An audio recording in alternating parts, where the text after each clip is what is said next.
tajaajiltoonni ani bareeda tokko tajaajilennaan dhiisanii galan jiru. Guyyaa sa'aan oolaa naman arge hundumaatti naasa'a gaafa naasa uumuna keessatti hafaa. Karaa Oromiifaatti Ingiliffaa afaan Oromootti gara kaanitti mee waa'ee sanaa kaafnu.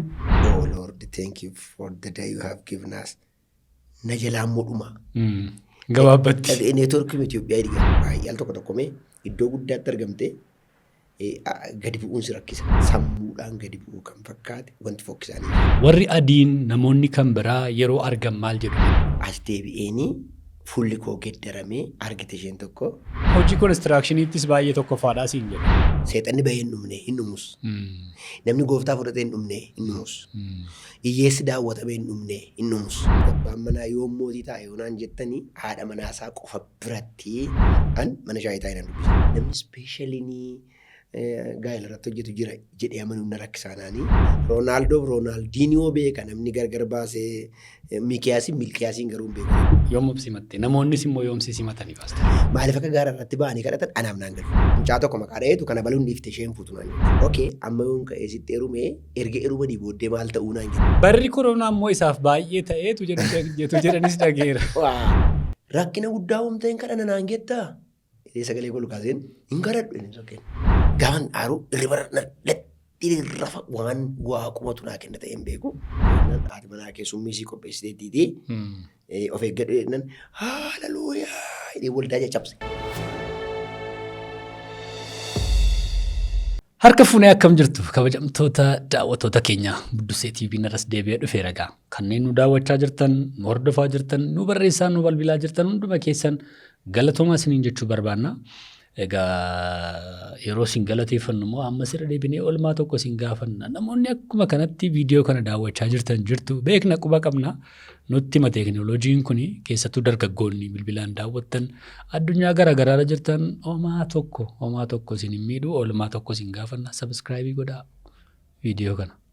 Kanneen dhaabbilee qabdan iddoo hojii qabdan sagantaa garaagaraa qabdan nu wajjin hojjechuu barbaaddan immoo isinis yoo nu bilbiltan sinii beeksisu sinii wajjin hojjechuu dandeenya.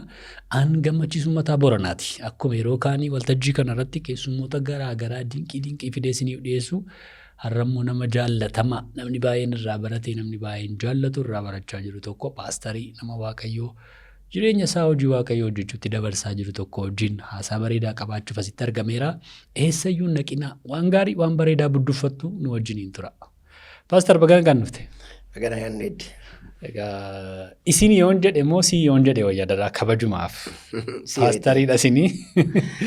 Nama guddaadha. Nama saba baay'ee geessan waltajjii baay'eerra dhaabattanidha. Garuu umuriin keessan immoo badaama fagaatee isin jedhu moo si jedhu?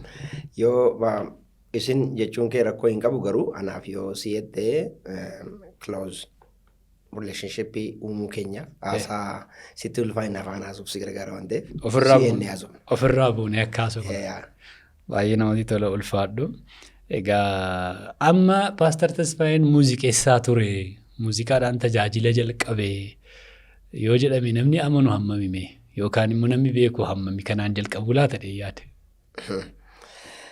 Amma isaan beeku garuu namoonni akka beekan beeka. Beeku muuziqaa yeroo waggaa 7 waldaa tokko keessatti taphadhee waggaa 7 gidduutti namoonni hedduun hin beeku jedhama yaada. Muuziqeessaa taatanii? Egaa muuziqaa baay'ee jaallattaa ammas? Ammas muuziqaa nan jaalladha yeroo isaa dhabeeyyuu darbee gitaara kana kiiboordii kana hin tuttuqaa amma humna koo. Irra caalaa garuu meeshaa muuziqaa isa kamiin dandeessaa Paastar? Actually salphaadha kiiboordii taphachuun jedhee mayyaadha. Gitaarri xinnoo ishee chaalenjii qaba. Ani garuu gitaaran jaalladha. Gitaara? Kanaaf lamaan isaa garuu taphatta? Nan taphadha. Muuziqeessitootas baay'ee tumsita jechuudha. Akkas taana jechuun baay'ee. Muuziqeessitoota ani barsiise yaa'u istuudiyoo garaagaraa qaban jiru. Ijoolleen na caalanii baay'ee yaa'u sanarraa faarzir barumsa baratanii itti dhufan jedhee mayyaadha. Garuu ka'umsa kan isaaniif ta'e jiru ijoollee baay'ee. Yeroo ni waa'ee Paastarii Tasfaayee baruun barbaadadhe nama tokkotti bilbee naan akkas naan jedhani. Yeroo tokko tajaajilaaf biyya mandii dhanneedhani. Wajjin naqneetu jaarsolii waldaa geggeessitoonni waldaa sanaa achi muuziqaa kana fiddanii dhuftanii moo meeshaadhuma kana keessa ture jedhanii inni muuziqaa taphannaan jedhanii yaadattaa guyyaa sana. Achi duwwaa miti Keessumatti kana yaadadhu jaarsoo karaa Najjoorraa keessa lixxee waldaa mul'ongeelaa Afiriitiin nannaqeennaani kiinsaa hin hojjetu. Keessumatti warroonni aadiin kuni hin hojjetanii shaarpiinis warri gugurraachis yeroo darbee du'aadha. Faarfataa Bafqaaduu hojjetan naqee. So maalin godhee waan godhu wallaalee halkan yaadeeni biyya kanaa jiraayin jedhe ofuma kootiin yaade wanta akka giloostikii yookaan immoo yeroo wudoorkee hojjettu wanti ittiin walitti ittiin gootu jira.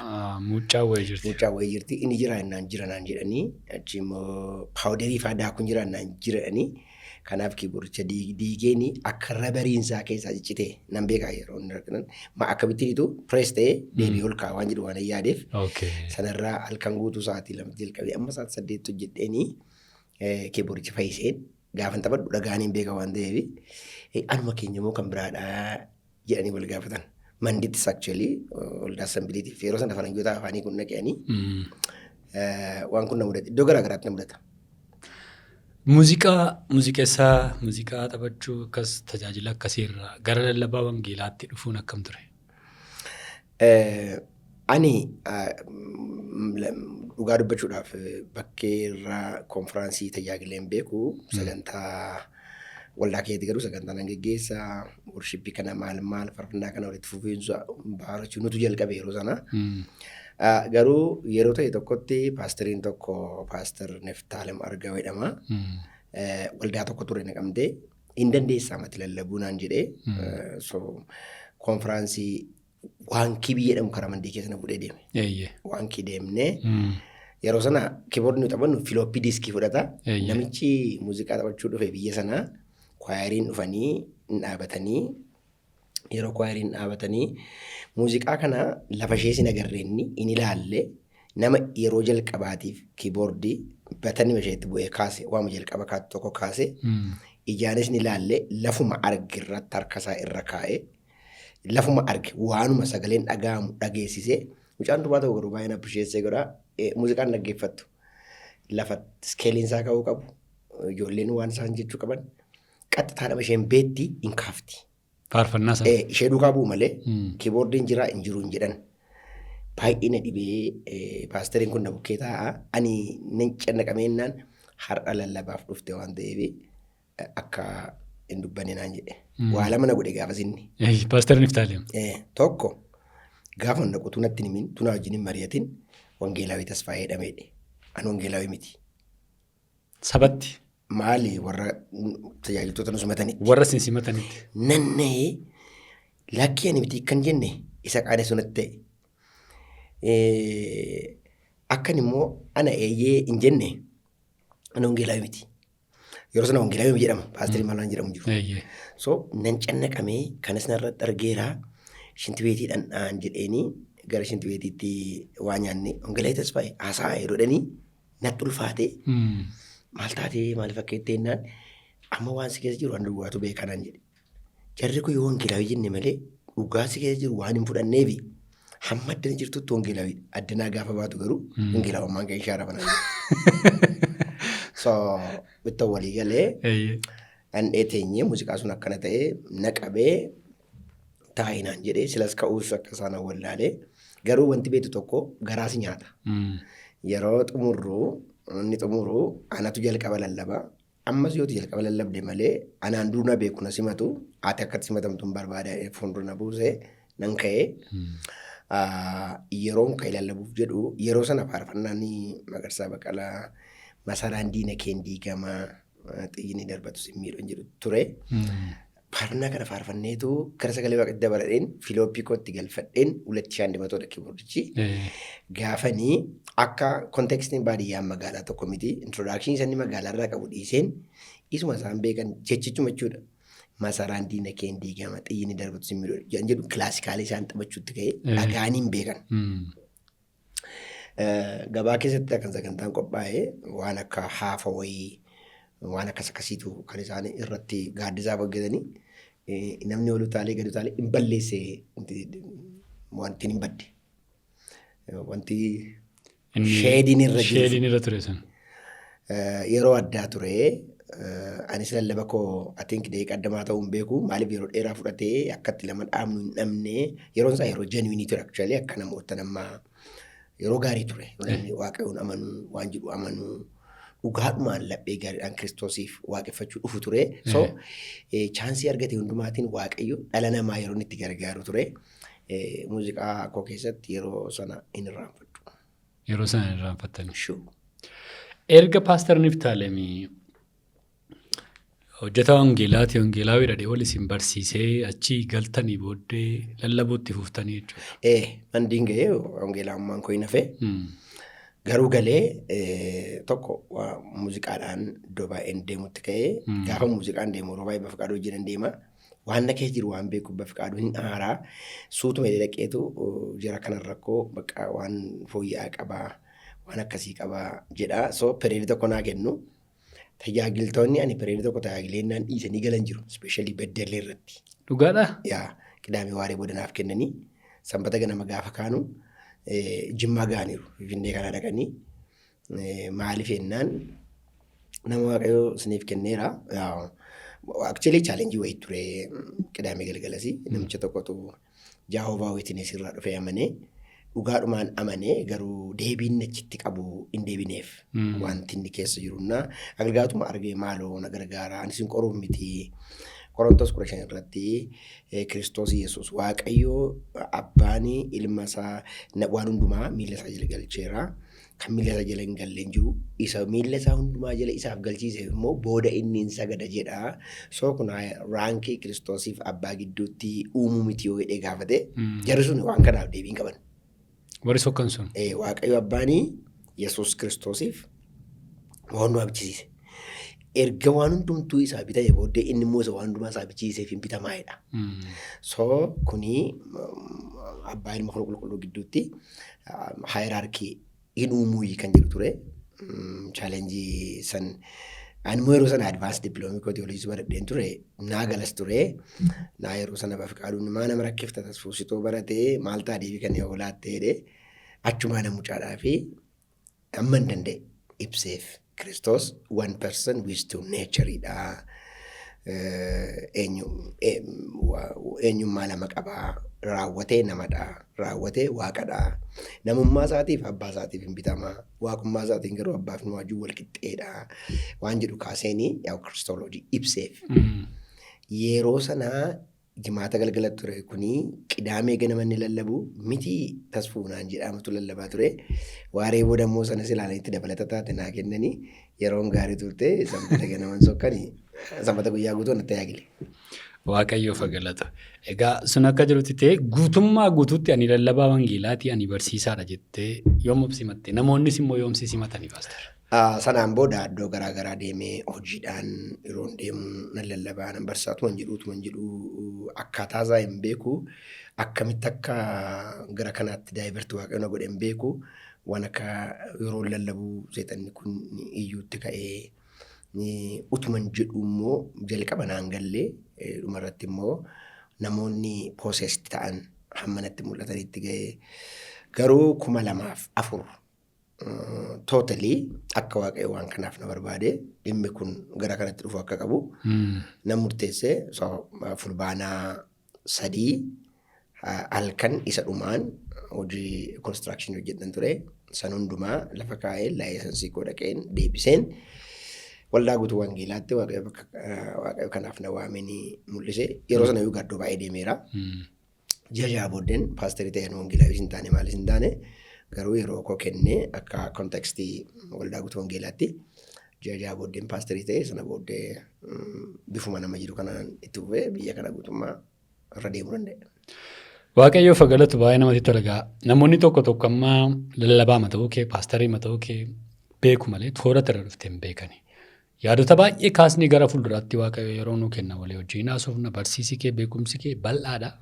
Gadi fagoodha. Namoonni baay'een garuu afaan yeroo ati hiiktu afaan Oromoo irraa Amaariffatti, Amaariffarraa Oromiffatti, Ingiliffarraa afaan Oromootti gara kaanitti mee waa'ee sanaa kaafnu?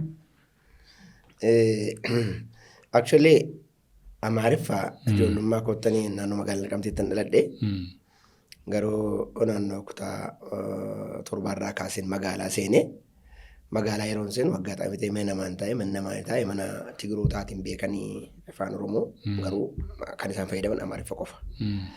Kanaaf gara jalqabaatiin ji'a jahaatiif chaalenjiin ta'ee sammuun ijoollummaas waan qabatuuf garuu tootaalii Amaariffa kana numan bare. Amma afaan Oromoo dagachuu ga'uttan ga'ee naannoo amma 11tti qabtee nan ture. 12ffaan gimbii deeme. So afaan Amaariffaa bifa sanaan barnoota duwwaatu hin taane kominikeeshiniidhaan bare. Afaan Ingiliffaa garuu tokko durumaa kaasee barumsaatti saabjektiin jalqabu keessaa tokko ture. Sanaan garuu hin barreeyane.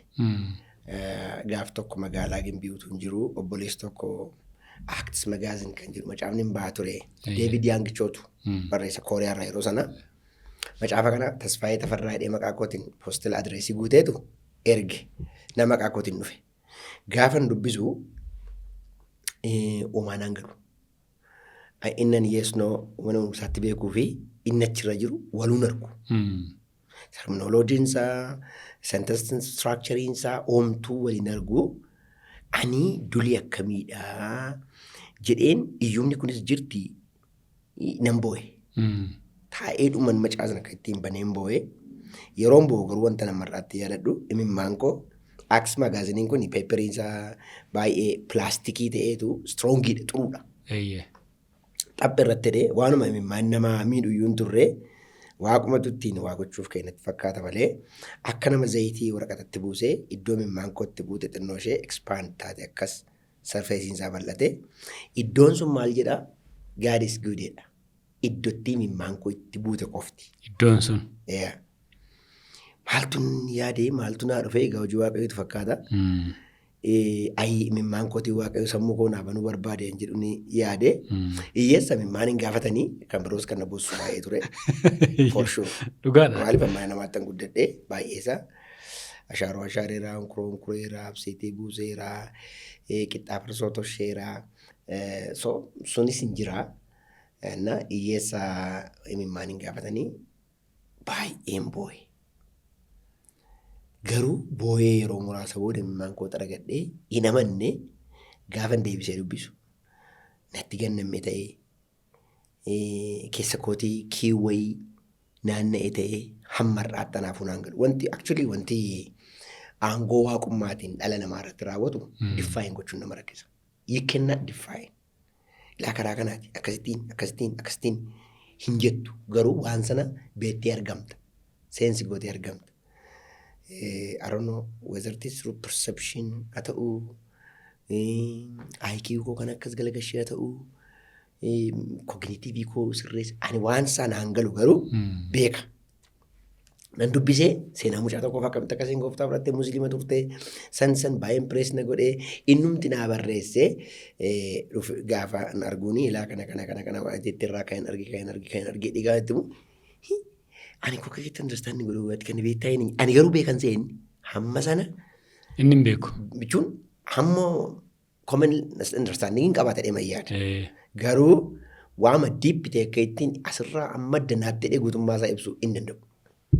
Achirraan jalqabee nan baree waan sana erga waaqayyoon makaana gargaareedheen magaalaa Gimbii yeroo sanaa waldaa makaanis duwwaatu isteeshinarii qaba. Mana macaafa qulqulluu gurguran matseetii garaagaraa gurguran makaanis duwwaa qaba. Macaafni qulqulluun birrii 50. Ani immoo mana namaa sanaa bahee mana obboleessa amma jedhu kanaan taa'a wuduu horkiidha kan hojjennu torbanitti birrii 5 naa kenna. Ishee birrii 5 sana walitti qabee nan baradhaa. Ishee birrii 5 sana walitti qabdiiti birrii 50 naa kennii mucaa qulqulluun bitadhaa innaan naa kenne gara fuulduraatti liqii naa liqeessee birrii 50 nan naqee macaafan gaafa sana bitadhee into the light jedhama. Baayibilii guddaadha into the light jedha. Referaansii qabaa. Ingiliffadha. Ingiliffaa ammaa gaadheen envaayiroomentii maaliifaa afanuu keessaa bahuun barbaadeen. Tole. Ingiliffadha maalan godhee macaafa kana dubbisuudhaaf fixuun barbaade. Gaafuma bitadhee galunii peejii jalqabaatiif peejii dhumaan kaalkuleet godhe. Ji'a meeqattan fixaan jedhe. Ji'a 6 fixuu barbaade. Ji'a 6 yoon fixee dubbisee yoon guyyaatti sa'aatii meeqa dubbiseen ji'a 6 fixaa jedheen guyyaatti sa'aatii 6 dubbisuu qaba. Guyyaatti? Itti fufiinsaan sa'aatii 6. Ani immoo sa'aatii lamaa kaasee malee yeroo qabu halkan keessa. Halkan. Yaa namni dhadha gimmaasha oduu kun hojjedha. Kanaaf sa'aatii tokkotti naqee bakkeetti naa kaffalama shiroon nyaadha. Isheedhaa galee sa'aatii lamattan settle ta'ee taa'uu danda'a. Sa'aatii lamaa kaasee dhuman yeroo qaba. Sa'aatii jaha ta'uufi sa'aatii lama sa'aatii saddeet dubbisuu irraa. Decide godhe. Nam murteesse. Yeroo murteessee mana kee tokko kutaa tokko jirti ana qofatu bula manatti keessa.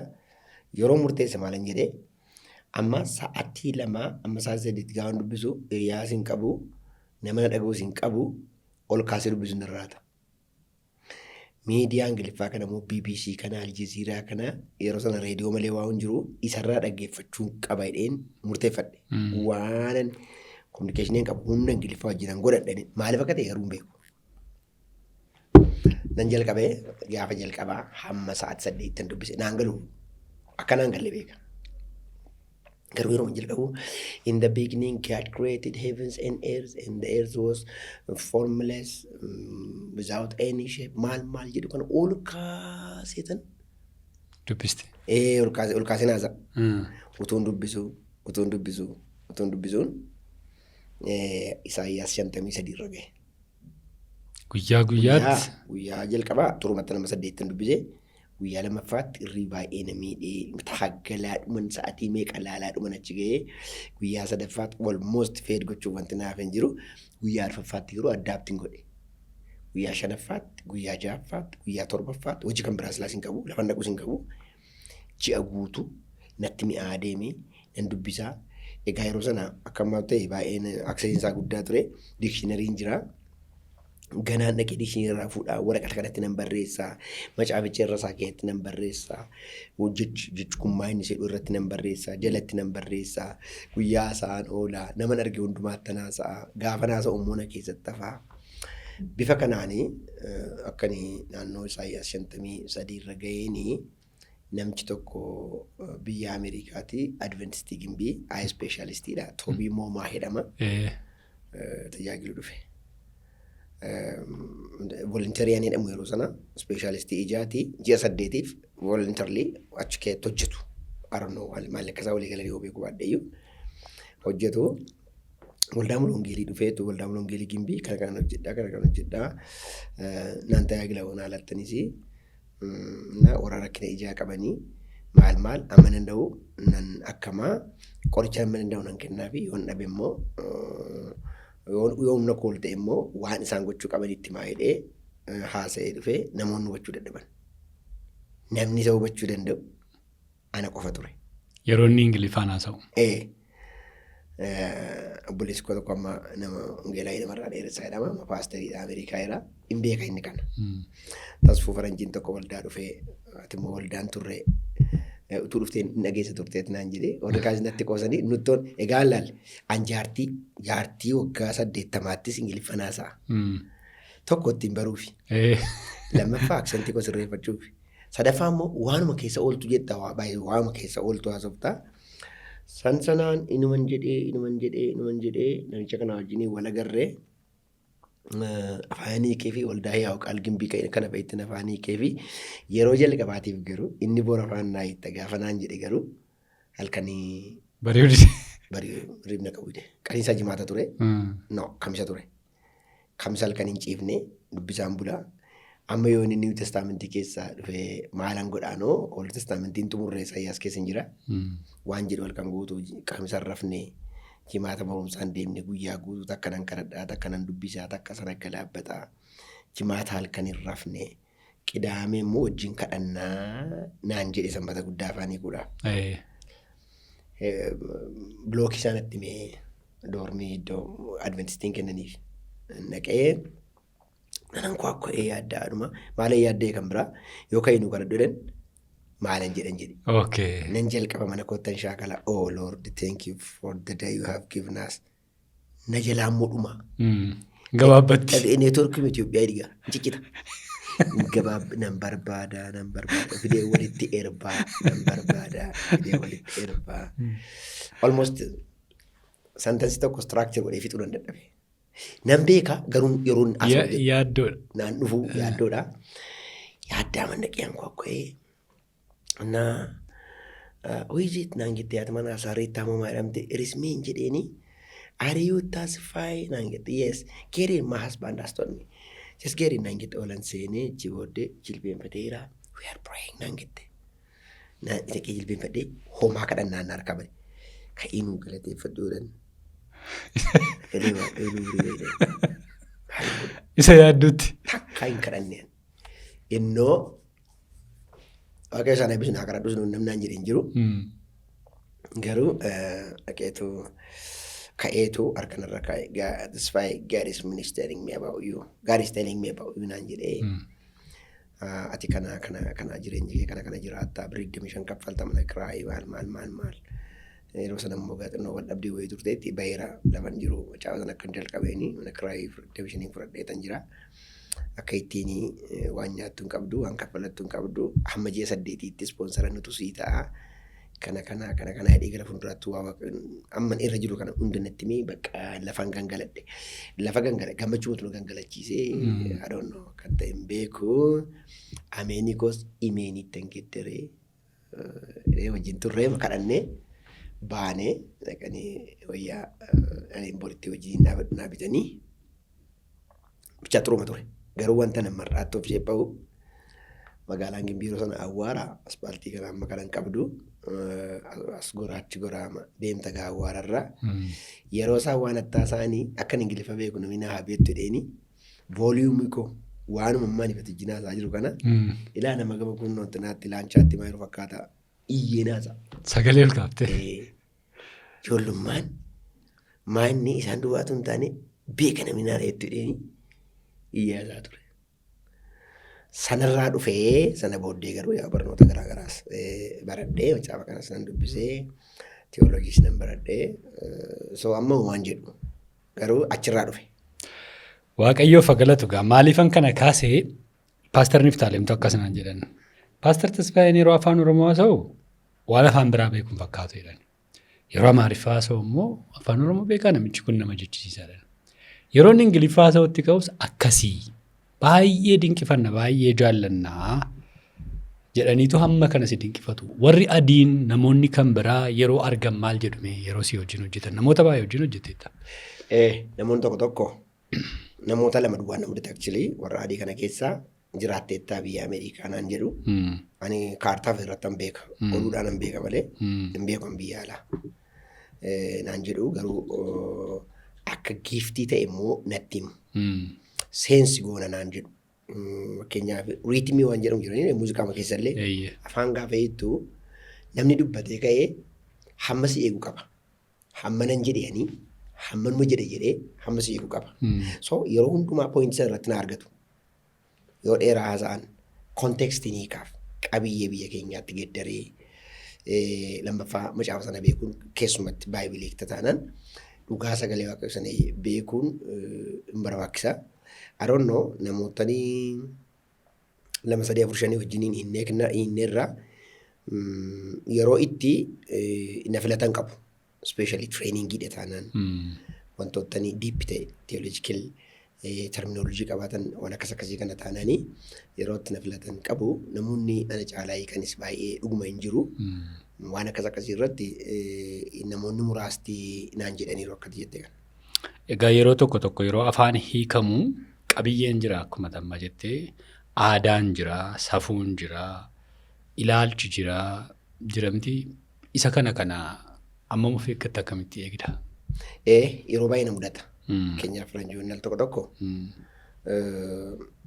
waan jedhan tokko qaxxitaa waamuu sana haasa'u. Yeroo as galagalchitu immoo amma namicha tokkotu gaaf tokko ani tuun gooftaan qabaatiin dura dubartootaan baay'ee gammachiisan ture hojiin koo hojii dubartoota gammachiisuuti jedha ture.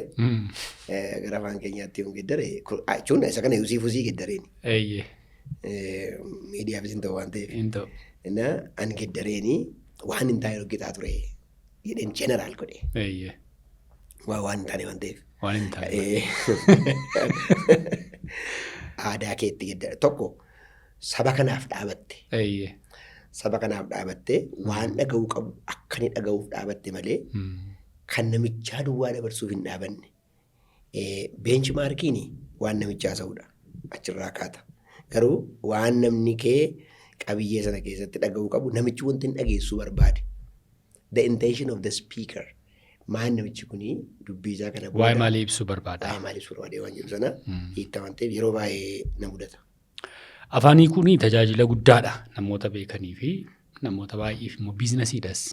Hojii godhanii ta'anii namoonni afaanii kudhaan duwwaa jiraatan jiru. Paaster Tasfaayeen eessa fa'aa dhaqee eenyu fa'aa wajjin hojjete maal fa'aa fayyadamee afaan kana hiikutti? Iddoon hin dhandhe muraasa yaada. Keessumatti Oromiyaa keessa. Oromiyaa keessa Finfinnee kana keessatti hiikaan ture Adaamaatti hiikaan ture keessumatti tireeningii waldaan guutuu wangeelaa Itoophiyaa laatu irratti hiikaan ture kiruseedii garaa garaa Naqamtee irratti hiikaan ture Walisoo irratti hiikaan ture. Adoon oddoon eessa yoonaan getti loon beeku baadhee mandii kana najjoo kana Naqamtee kana sulultaa kana iddoo garaa garaa deemeera. Afaan Oromootti godhaaf jechuudha Amaariffattis hiikaan ture. Afaan kana hiikurraa wantan buufadhe waa baay'eedha. Tokko inni jalqabaa namootan levelii dhumanii waa beekuu qabu akkan inhaansi ol kaafadhu namootan gurguddaa wajjin dhaabachuun kun na gargaareera. Akkan olii xadhu na godheera. Lammaffaa hojjetaa waaqas namas hin leeyyaasifne ta'uudhaaf skiilii koo akkan guddifadhuuf baay'ee na gargaareera. Baay'ee al tokko tokkomee iddoo guddaatti argamtee gadi bu'uun si rakkisa. Amma danda'ame dinagdeedhaan gadi bu'i malee inni jaallattee miti. Bifaan gadi bu'i malee dhukkubsachuu dandeessa. Sammuudhaan gadi bu'uu kan fakkaate wanti fokkisaan hin jiru. Staandaardii irratti namni eegu tokko yoo dandeesse jechuu irratti of eegu. Yoo dadhabde. Yoo dandeesse garuu waan sanaa ol taatee argamuudhaaf si gargaara waan ta'eef an namoota gurguddaa wajjin dhaabbadhe. Keessumatti namicha tokko kiiloo 255 madaalaa magaalaa Naqamtee tireeningii wayii kennuu dhufee 255 kiiloo. Nama akkasii argeen beekon. Nama guddaadha baay'ee. So huge. Guddummaa isaa antinii miti. Waggaan isaa immoo waan gadi waggaa 33 ture. Eejiinsaa kiiloo 255. Gaafa wajjiniin dhaabbannu addunyaa kanarra nama faallaa lama taane. Na takka waan yaadame. Aanaa 49. Isayyuu immoo amma wayya malee. Amma 65 amma turuudha. Yeroo sana 49 jechuun manatsariidhaan na ilaaltaa. Manatsarii wayii jechuun hojjetti keeyatte yoon fagoo ta'ee. Manatsarii waa guddisee agarsiisuu qabaatte malee argamuun koo nama rakkisa. For sure. Namichi immoo amma kana. Sarbaasa tokko gaafa lafaa kaasu sangaa wayii taddana ejjetette malee dhala namaatiin jettu. Yeroo sana addunyaa galataa duwwaa ture Naqamtee xinnoo fooyyee qabu. Darajaarra ol ba'uu waan hin dandeenyeef lafa afneef isteerii jala. Achuma akka bula. Achuma bula ture. Bula ture kanaa wajjin ijoolleen suuraa akkasii na gadhiisuu barbaadanii reenjii keessaa ba'eeni.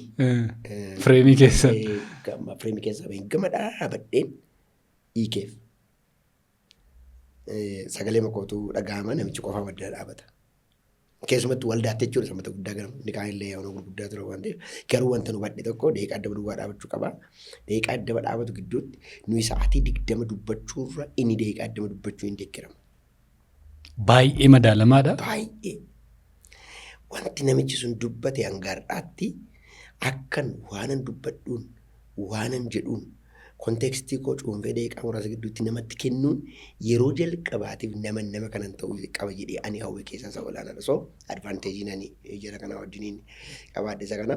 Inni kan biraan al tokko magaalaa Shaambuutti sagantaan tokko qophaa'ee ture. Flame of Fire and Restoration of Health Ministry jedhamu ministirii lamatu dhufee biyya Ameerikaa irraa afaanii dhaqeen. Gaafa afaan godhamu garuu inni magaalaa Shaambuutti isteediyeemii irratti geessisuun garuu waan hin taane hojjetee ture. Namoota hiyyeessa muraasaa gargaaruudhaaf jarri arjoomanii turanii. Hiyyeessaatiif xaafii binna maaltu bitamannaan aadaan biyya kanaa xaafiidhaan jiraata dhalli namaa xaafii bitamuuf jedhamee ani hin turre as kotee irraan baradhaa achirraan dhaqeeni yeroo naqu nama 75 kan gargaaru nama atinki yaa. Nama 70 natti fakkaata kan gargaaramu. Heestaalii isa isaan kuntaala tokko birriitti kennanii kiiloo 5 bitee xaafii kiiloo 5 feestaaliin gastaawusii keessa guutee jira. Kiiloo 5 godhe. Kiiloo 5. Jarriin barree baay'een gadi maayinni kuniin jedhe yaa booddeen ga'eenii waan deddeessin jedhe gaachuun yeroo jarri immoo baay'eedha. Yeroon ol galu namni isaan biran turre afaanuma isaanii haasa'u afaan isaanii daa'ima Ingiliffaa kan hin haasofne jiru baay'ee. Haasa'u bakka aadaa biyyaan beekanii yeroo jalqabatee Afrikaa galanii olan seenee na dhufee naas ta'aa baqee his name is Pastor Tasfaayee and is your Aaron jedheetu dubbate Aaron yaa Museedhaaf Aaron afaan hiikaa ture Aaron keessanii almaal waan jedhu ennaan inni na dubbisanii what it is jedheen is your cultural food naan jedhan innaan maashinaan galee dhaqeen feestaalitti hiikee xaafiidha na as deebi'eenii fuulli koo geddaramee argite isheen tokko warhaabbannaan jettee maal godhu kanaan jedheen maal gochuu bittanii jennaan hiyyeessaa binnee naan jette inna hiyyeessi kana maalitti godhaan jedheen what will they do with it naani maal jechuudha naan jette jennaan kuni xaafiidha kiiloo meeqa kiiloo 5 binne miyaada jedhan naan jette inna kiiloo 5 biyya keenyatti xaafiin hin bitamuusi homaas hin fayyadu jedheen akkam naan jette jennaan jalqaba suwifti ta'a inse caamaa taanzee moolii keessa taanzee gara paawuderiitti geddaramaa taanzee imbukaa sana taanzee immoo eelirratti toshama kuni piroosii amma kana keessa darbee homaa isa namni nyaatu ta'uu hin danda'u jedheen kuntaala 100 gadi kiiloo 100 gadi kuntaala tokko kiiloo 100 gadi hin bitamu namaaf hin jedheen baay'eetti dhagaame hundi isaanii hin dhufee saamii jedhama kottireenii maal akkas goote kana jennaan asnatti galagaleetu an tiraanspoortii isinii kennu qabu tasfuu maaliif akkana jettaa sabni addanaa koo saba sooressa homaa dhabe miti maastaawashaa dhumaaf kennawaaf malee naan jedhe baay'ee natti dhagaame yaa'u isa waantan ittiin jedhe gaarii miti garuu akkuma aanoo hedhee mannatti fakkaata ta'ee aareen ta'ee hin beeku. Biyya eenyurra dhufte saba eenyu gidduu tajaajilaa eenyuun goomstaati waan jedhuun kaasee aanaa hedheen bakka sana booddee walitti bu'uu keenya gaafa arganii akka nu yaada waliin galee gaafa argan haandel goonaa jedhanii dhiisatti birrii basaa fi dhiisa kan taa'aaf jedhanii natti naannessan. Ani immoo shaamboo hojjedheeraa konstrukshinii Wallaggaa Yuunivarsiitii yeroo inni biraanchii achitti banee buufata fayyaa ture inni shaambuu suni waadinyaa koo tokko kontiraata fudhate isaa wajjiniin ogummaa qabnuuni gara yuunivarsiitiitti istiraakcharii isaa nutu geddare. Yeroo sana baay'ee bareeda ji'a 3 akkas achi taa'eera tajaajilaan tureeti. So nani mee namoota dafanii bulchisechi waaqayyo isaan eebbisu nama 3 tokko komiteetti ijaaranii birriin sun mucaa sana harkaa hin fuudhame xaafiin suni hin bitame warra sanaaf hin hirame. Waa baay'ee jira asasiin kaasu garuu gaafa gallu tiraanspoortii meeqa laattaa agalgaa'ota kanaa fi ennaan 4,000 kennaa fi jedheen bakka Tasfaayeedhaaf nu illaannaa illaatinii fi jedheen akka inni waan sana yaadaan na jibbe baraniiru. Anaaf doolaara 4,000 naa kennan. Doolaara 4,000? Yeroo sana birriinsaa guddaa ture. Amma guddaa yeroo sana birrii 82,200 waa'ee maal birrii 22 wayitu neetti fakkaata yeroo sana. Karansi kiniinsa karansi reetiinsa akkas tureetti fakkaata. Waan fayyadamteet naan jettettan sii deemi. Dhugumadha. Horiis fayyadameera. Garuu moor ogummaan achirraa argadhe salphaatti. Itti fufna paastarii koo egaa waan baay'ee fayyadamteetta wanta hundumaa caalaa waan asirraa baradheen immoo maanni namni fiizikaaliin kan isaa miti faayinaanshaaliin kan isaa miti hojjetee argata waaqayyotu isaa kennaa. Fiizikaaliin isaa uumama qaama isaa wanta inni itti bobbocu miti. Beekumsaan garuu namaa gadi ta'uu hin qabu. Madaalamuu hin qabu isatti beekumsa guddaadha naafis fudhadheera. Baay'ee ulfaadhu. Dhuguma immoo wanta mul'atu wanta argamu jireenya kee irratti wanta mul'atutu ta'e gatii ta'ee fi fudhachuun kee wanta mul'atudha wanta beekamudha. Akkami cuukkoon kun dhandhamteetta? Sure. Jaallatteetta? Baay'ee. Egaa leensii cuukkootu qopheessa isa kana namoonni yoo jaallatan akkasaan ajajatanii fi beeksisuu dandeesse. Kanaa jechuun bakka bu'ee yaadaan. Cuukkoo keessaa Yaa ingiridiyentii isaa hin beekuu dhabaadheeyyuu garuu wantoonni qaama namaatiif ta'anii hedduun akkas jiran nama na. As keessa. Baay'ee gaarii. Egaa inni kan biraan afaan hiikuu wajjin wal qabatee yeroo amma akka kanatti haasoftu namoonni afaan hiikan jiru. Ammayyuu namoonni afaan hiikaa jiran jiru. Afaan silma akka kaasne jechuudha. Waldaa keessatti kiriseedii garaagaraa irratti dogoggoratti baay'ee dogoggortee fi namoonni irraa baratu jettu jira. Afaan hiikuu wal qabatee jechuudha. Ani wantan al tokko nama ta'e tokkotu afaan hiikuu deemeetu hin beeku ingilifa beeka barsaa ingiliffaa garuu isuma se'e naa gaafa dhaqu qaliinsaa kamisaa tireeningii waan jedhu jalqaba kennaniitu kiruuseeditti bahu. Anaa dhaqee gaafa dhaabatu waan namichi jedhu dhaga'uu dhabe. Garuu kanuma saasa'e. Gwaaddinyaan koo achi keessa jira. Kanuma saasa'e namichi garuu akka inni waan inni jedhu haasa'aa hin jirre seensi godhe. So dhumarratti wanta ittiin cheek godhe maa inni say to your neighbor jedheetu waa dubbate naan jedhan. Nama ollaa keenya jiruun akkana jedhaa nama sincina jiruun akkana jedhaa jedheennaan hin jenne namichi. Sabni hin sochoone. Hin sochoone namoonni garuu yoodhuma hiikuu baatan illee beekan jiru ture waan ta'eef guungummiin namaas jira ture. Dhaqee taa'e akkatti dhaqee taa'e nagaatti tolaas hin jenne aaree dhaqee taa'e. Kan faranjootaan gaasaan isaanii gaggabaabaadha ammanumadha jedhee taa'e innis halkan guutuu natti bilbilaa beeku jarri kun amma dhaggeeffatu waan ta'eef ani immoo waldaa guutuu wangeelaa naqamtee daaloorraan konferaansii qaba. Konferaansii sana hambisuudhaaf rakkoodha. Guyyaan isaa kamisaa boor jalqabamaa. Hamma halkan keessa sa'aatii 11tti Paaster Ejjiguu Toleeraa kan jedhamu jira. Amma achumarra Paaster Echiidha. Isatti bilbilaa, anatti bilbilaa, isatti bilbilaa, anatti bilbilaa. Sa'aatii 11tti halkan keessaa walii gallee akkan deemu. Kiruseedii waan tureef. So walitti adeemne jechuudha. Ani amma gimbiitti deeme jarri najjoorraa achi as dhufanii. Walitti deemee hiikeen fixe ergan fixe natti himan. Ani akka akkas ta'e hin barree. Erga dhumee booddee. Ofii keetti garuu amma fakkeenyaaf amman yeroo tokko maaltu jedhama waa baay'ee salphaa. Qamadiif garbuun nama afaan Oromoo irraa afaan Amaariffaatti hiikuu fi salphaa fakkaata. Gabsi sindeedhanii hiikuun. Jechootumti akka kana faa wal jalaa dabartee beektu hin jirtu. Injiraatti yooman keessaa si ce'ee kana jechuudha baadhee actually yaadadhu garuu wantoonni akkasii afaan Ingiliffaarraa gara afaan Oromootti mitiiti. Amaariffaarraa gara afaan Oromootti afaan Oromoorraa gara Amaariffaatti many times inuma happen godha. Inuma jira. Egaa dhimma kana keessa akka baanu namoonni afaan hiikan yookaan immoo gara hojii kanaatti dhufuu barbaadan ammas keessa jiranii waan isaan beekuu qaban yookaan immoo waan isaan dogoggoruu hin qabne jettee waan kaastu qabdaa? Really waan gaarii kaafte gammee. An namoonni gara kanaatti dhufuu barbaadan tokkoffaa gara kanaatti dhufuun isaanii waan guddaadha jee namani. Addunyaa kanarra qooqa baay'ee jira. Namni immoo yoo qooqaa namaatiin dhageessu ati gurra keetiin dhageessa.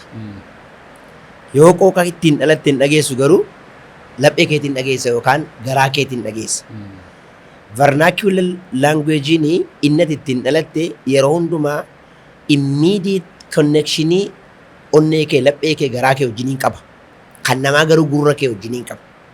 Gurra kee kanaan erga dhageesse booddee fakkeenyaaf Amaariffaati gammeen Oromoodhaan dhalatte Amaariffaan gaafa waa dhageessu amma Amaariffatti beekaa waan dhufteef malee Amaariffaan gaafa waa dhageessu ganaa yeroo dhageessu inkoodingi dhangara kee dhufa yeroo erga dhageesse garuu dikood gootaa process gootaa naaf hin ta'a aadaa koof hin ta'a isattiin dhaladhe hojiin deemaa hidheetu sammuun kee analyze godhee gad dabarsee digestion itti geddara yeroo fudhata. Kanaaf namoonni afaan hiikuu irratti dhala namaa vernacular language inni ittiin dhalatetti jijjiiru waan ta'eef waan isaan beekuu qaban keessaa inni guddaan jedhee ani yaadu tokkoffaa waan hiikan isaan keessumatti macaafa qulqulluu yaa'u kontekstii kana keessa jirra waan ta'eef calqaba afaan hiikuu dura macaafa qulqulluu toora galchanii beekuun isa olaanaadha. Fayyuun isa jalqabaati. namti Kiristoositti dhalatee amaminee lammaffaa dhalachuu isatti dhalate sagalee Waaqayyoo beekuun murteessaadha. Taasisee garuu kontekstii aadaa hawaasaa gidduutti dhalatanii beekuun baay'ee murteessaadha. Ittumaayyuu isa naannoo keetii jechuudha. Kana beekuudha yeroo hundumaa immoo dhaggeeffachuudha. Nama xuruutti dhaggeeffatu gurra bal'aa qabu ta'uun baay'ee murteessaadha. Afaan hiikuudhaaf. Gurra bal'aa dhaggeeffachuu, shaakaluu, riitmii isaa beekuu.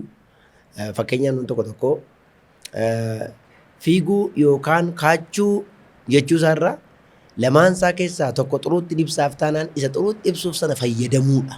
Afaan keessatti redundansiin irra deddeebiin isa dhaggeeffatus isa dhaabatee yeroo eeggatus akka hin nuffisiifne namoonni baay'een kana rakkatu waan ta'eef sana beekuun baay'ee murteessaadha jedhee yaada. Baay'ee ulfaadhu dhugaa yaadota babbareedaa yaadota gaggaarii kaasaa jirra sitti tolaa jira jedheetan amanaa. Baay'ee. Muuxannoo jireenya kee beekumsa kee waan ati keessa dabarte hojii jajjabaa ammoo hojjechaa turte dhaabbilee wajjin akka amma jette namoota biyya hambaatii dhufan waa'ee aadaa biyya kanaa waldaa kanaa dogoggora waldaallee waan baay'ee dhoksaa jiramtiin hir'ina keenya akka amma sila jette kana hammina namoonni hojjetan ittiin lolaa waan baay'ee hojjechaa turte gatii ta'eefan namoota barsiisuu qabaa namoota fayyadu qabaafanii seenaa keetis gatii ta'eefan isa sana kaase inni kan biraan Paastar Tasfaayeen baay'ee namoonni kan itti si jejan hojii konistiraakshiniittis baay'ee tokkoffaadhaa siin jedhu. Mee waa'ee sanaa kaafnu akkamitti barte sammuu? I think ani waan mana harkaan qabadhu siifa bareedu naan jedhee na uume natti fakkaata. Hojii hojjettu keessatti gammee wanti milkaa'ina sii kennu akkan yaadutte honestii amanamummaan macaafa qulqulluun namni xinnootti amanamee guddaatti muudamaa. Sanas barnoota qofaatu hin taane rakkinni baay'ee barsiisan. Rakkinni baay'ee gaariidha. Ani namni hundumtuu rakkatu hin jedhu. Garuu rakkina akka itti qabnu qabaasaa beenneenyaan kan akka rakkinaa nama barsiisu hin jiru. Yuunivarsiitii guddaadha. Namni rakkina isaa keessaa bahuudhaaf tattaafatu an waan ani otoon sitti hin darbe tokko wanti baay'ee yuunik ta'e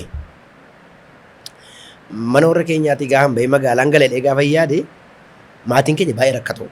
Baay'ee rakkatoodha. Rakkinuma kana keessaa bahuudhaaf baduuman qaba magaalaa Naqamteetti dheeni deemsa sa'aatii lama walakkaati magaalaa Naqamtee irraa.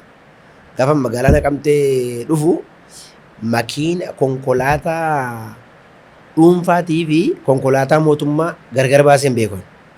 Yeroo sana? Kanaafi waanuma gaggaarii kobraan kun fa'aa yeroo sana bahee waanuma gaggaariitti harka qabaa namni naa dhaabu hin jiru. Booda garuu laadaa tokkotu naa dhaabdee laadaa seeneen 75 saantimii kaffaltaa naannoo ayyalee daabboo beetee dhamurrachaa dhufeen seeneen eessan naqaa boordiin naqa lafan naqu hin beeku. Mana hin taa'u hin beeku. Gara boordii dhaqeen yeroon gabbiinaa taa'u makiinaan gaashiin kaatu baay'ee natti tole keessa kooti. Gaaf tokko kana nan oofan jedhe. Gaaf tokko. Dhaqannoo boordii ga'ee bu'inaan jedhee kaffalee fi bu'ee mana namaan galataa naan hin jedhe. Mana guddaa, mana bareedaa, mana gaashaa galuun qabadeen adeeme. Utuun deemu mana nama bira nan darbaa naannoo isteediyeemii masqala Addabaayii Naqamteetu hin gahiin beeta mangistiin jira. Gaafa beeta mangistii gadi ilaalu 03 coobeeteen jedhamu jira isaa olii kompaawundiinsaa guddinni mukasaa ijaarsi mana isaa yeroo sana yuuniikiin isuma qaxxadeen gala. Asan taa'e. Mooraa sana keessa. Waggaa tokko taa'ee hojjedhaa fi waggaa lama boodinaa na barsanii jedheen gaafa ol seenu inni eegu midhine kutaa an jedhee wallaalaan daffaariidha. Mindina hin jedheen amarinya akka gaafii maa inni mindina hin jedheen itti feene ani hiyyeessaa mana namaa taa'een barachuu barbaada. Erga taa'uun koo muramne manuma miidhagaa mana sooressaan taa'een gadi goree maal kadhachuun dhufe seete jedhee haasa'eennaan I think matolaqaa ta'uu jeneraalaa ta'uu ammammaatti naan galu afaan Oromoo beekaa Tigriifas beeka. Hin gangalatee barandaarra ta'a. Hin kolfe. Hin gangalatee xiraa wadeen. Na waamsisee maal jettee yaa'edhe afaan oromoo isaa akka iddoon jiru miti garuu afaan oromoo ani hiyyeessa kana mana namaa taa'uun barbaada waggaa tokko hojjedhaa fi waggaa tokko booddee immoo naana barsan jedheetanii baalnatti yaree manuma kanatti tole bakka manni kun bareedaadha jedheen. Innaan achi bataa'ee bilbila tokko fuuldura isaa jira. Yeroo sana geengoodha bilbilli. Quba keessa gashee na yaadadha. 280 dijiti 3 bilbileennaan kaasanii ato kaasaa halluu awo naaskii ittaasee tigriffan. Mucaan tokko fiigaa dhufee isaanii wajjin deemee qeechitaa hinaan jedhe. Na fuudhee galee manichi dhuma miidhagaadha. Mana Tigrootaan seenee siin jedhe achan seene. Yeroo sanaa kaaseen baqayyuma kana keessaa bahuudhaaf tattaaffii ani godha olaanaa ture waan ta'eef yeroon Gimbaataarra galu I was faithful nan hojjedhaa. Keessumatti maandis tokko yeroon barataa hojjedhe sana structurii Gimbaataa jalqabaa hamma dhumaatti nama barsiisatti nama guddaadha.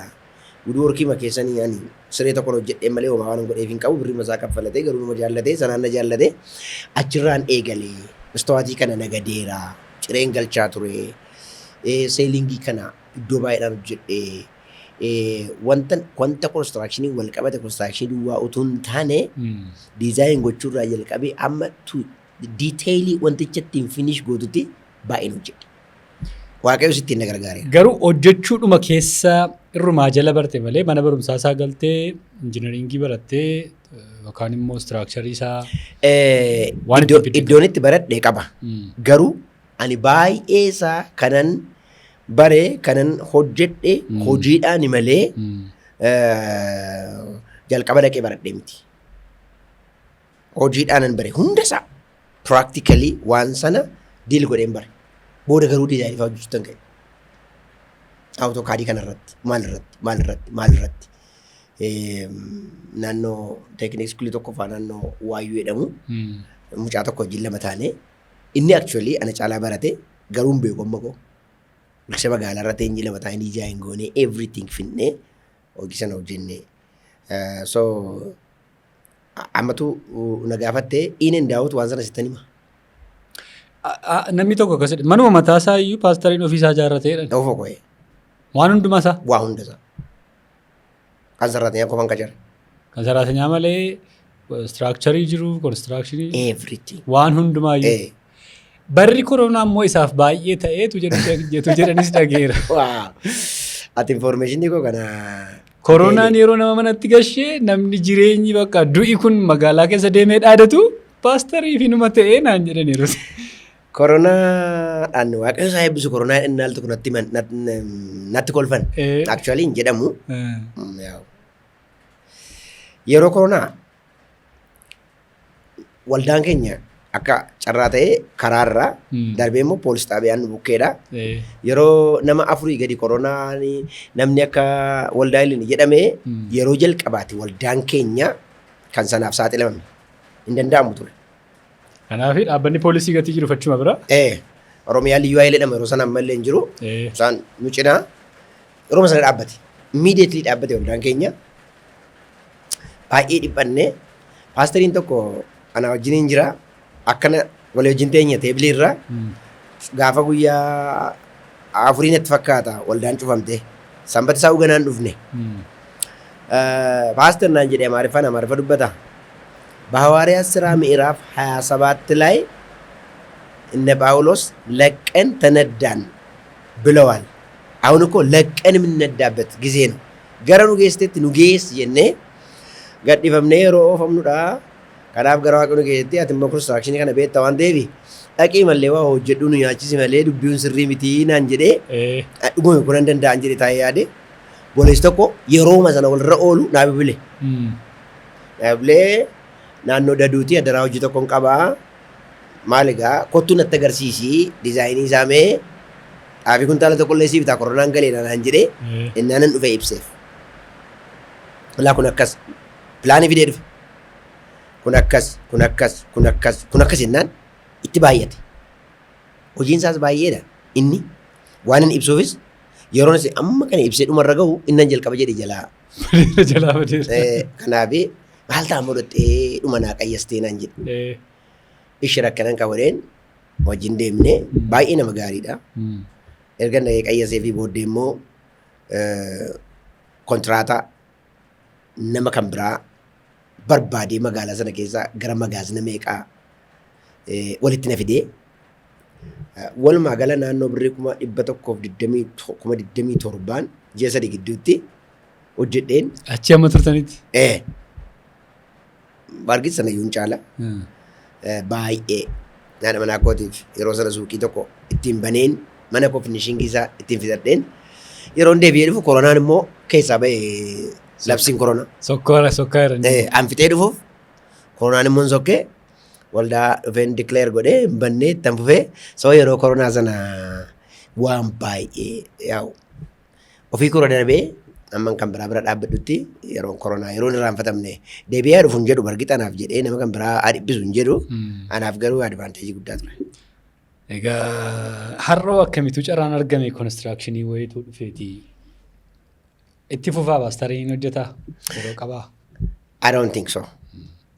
Na rakkisaa. Tokko waa tokkoon beeka gamme.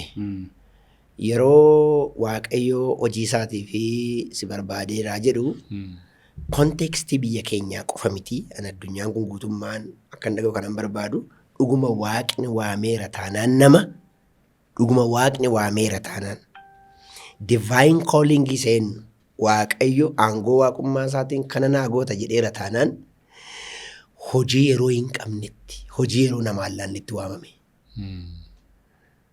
I don't have extra time at the moment. In qabuun. Macaafni barreeffamee hin dhumne. Seexanni bahee hin dhumne hin dhumus. Namni gooftaa fudhatee hin dhumne hin dhumus. Hiyyeessi daawwatamee hin dhumne hin dhumus. Istiraakcharii waldaa sirratee hin dhumne hin dhumus.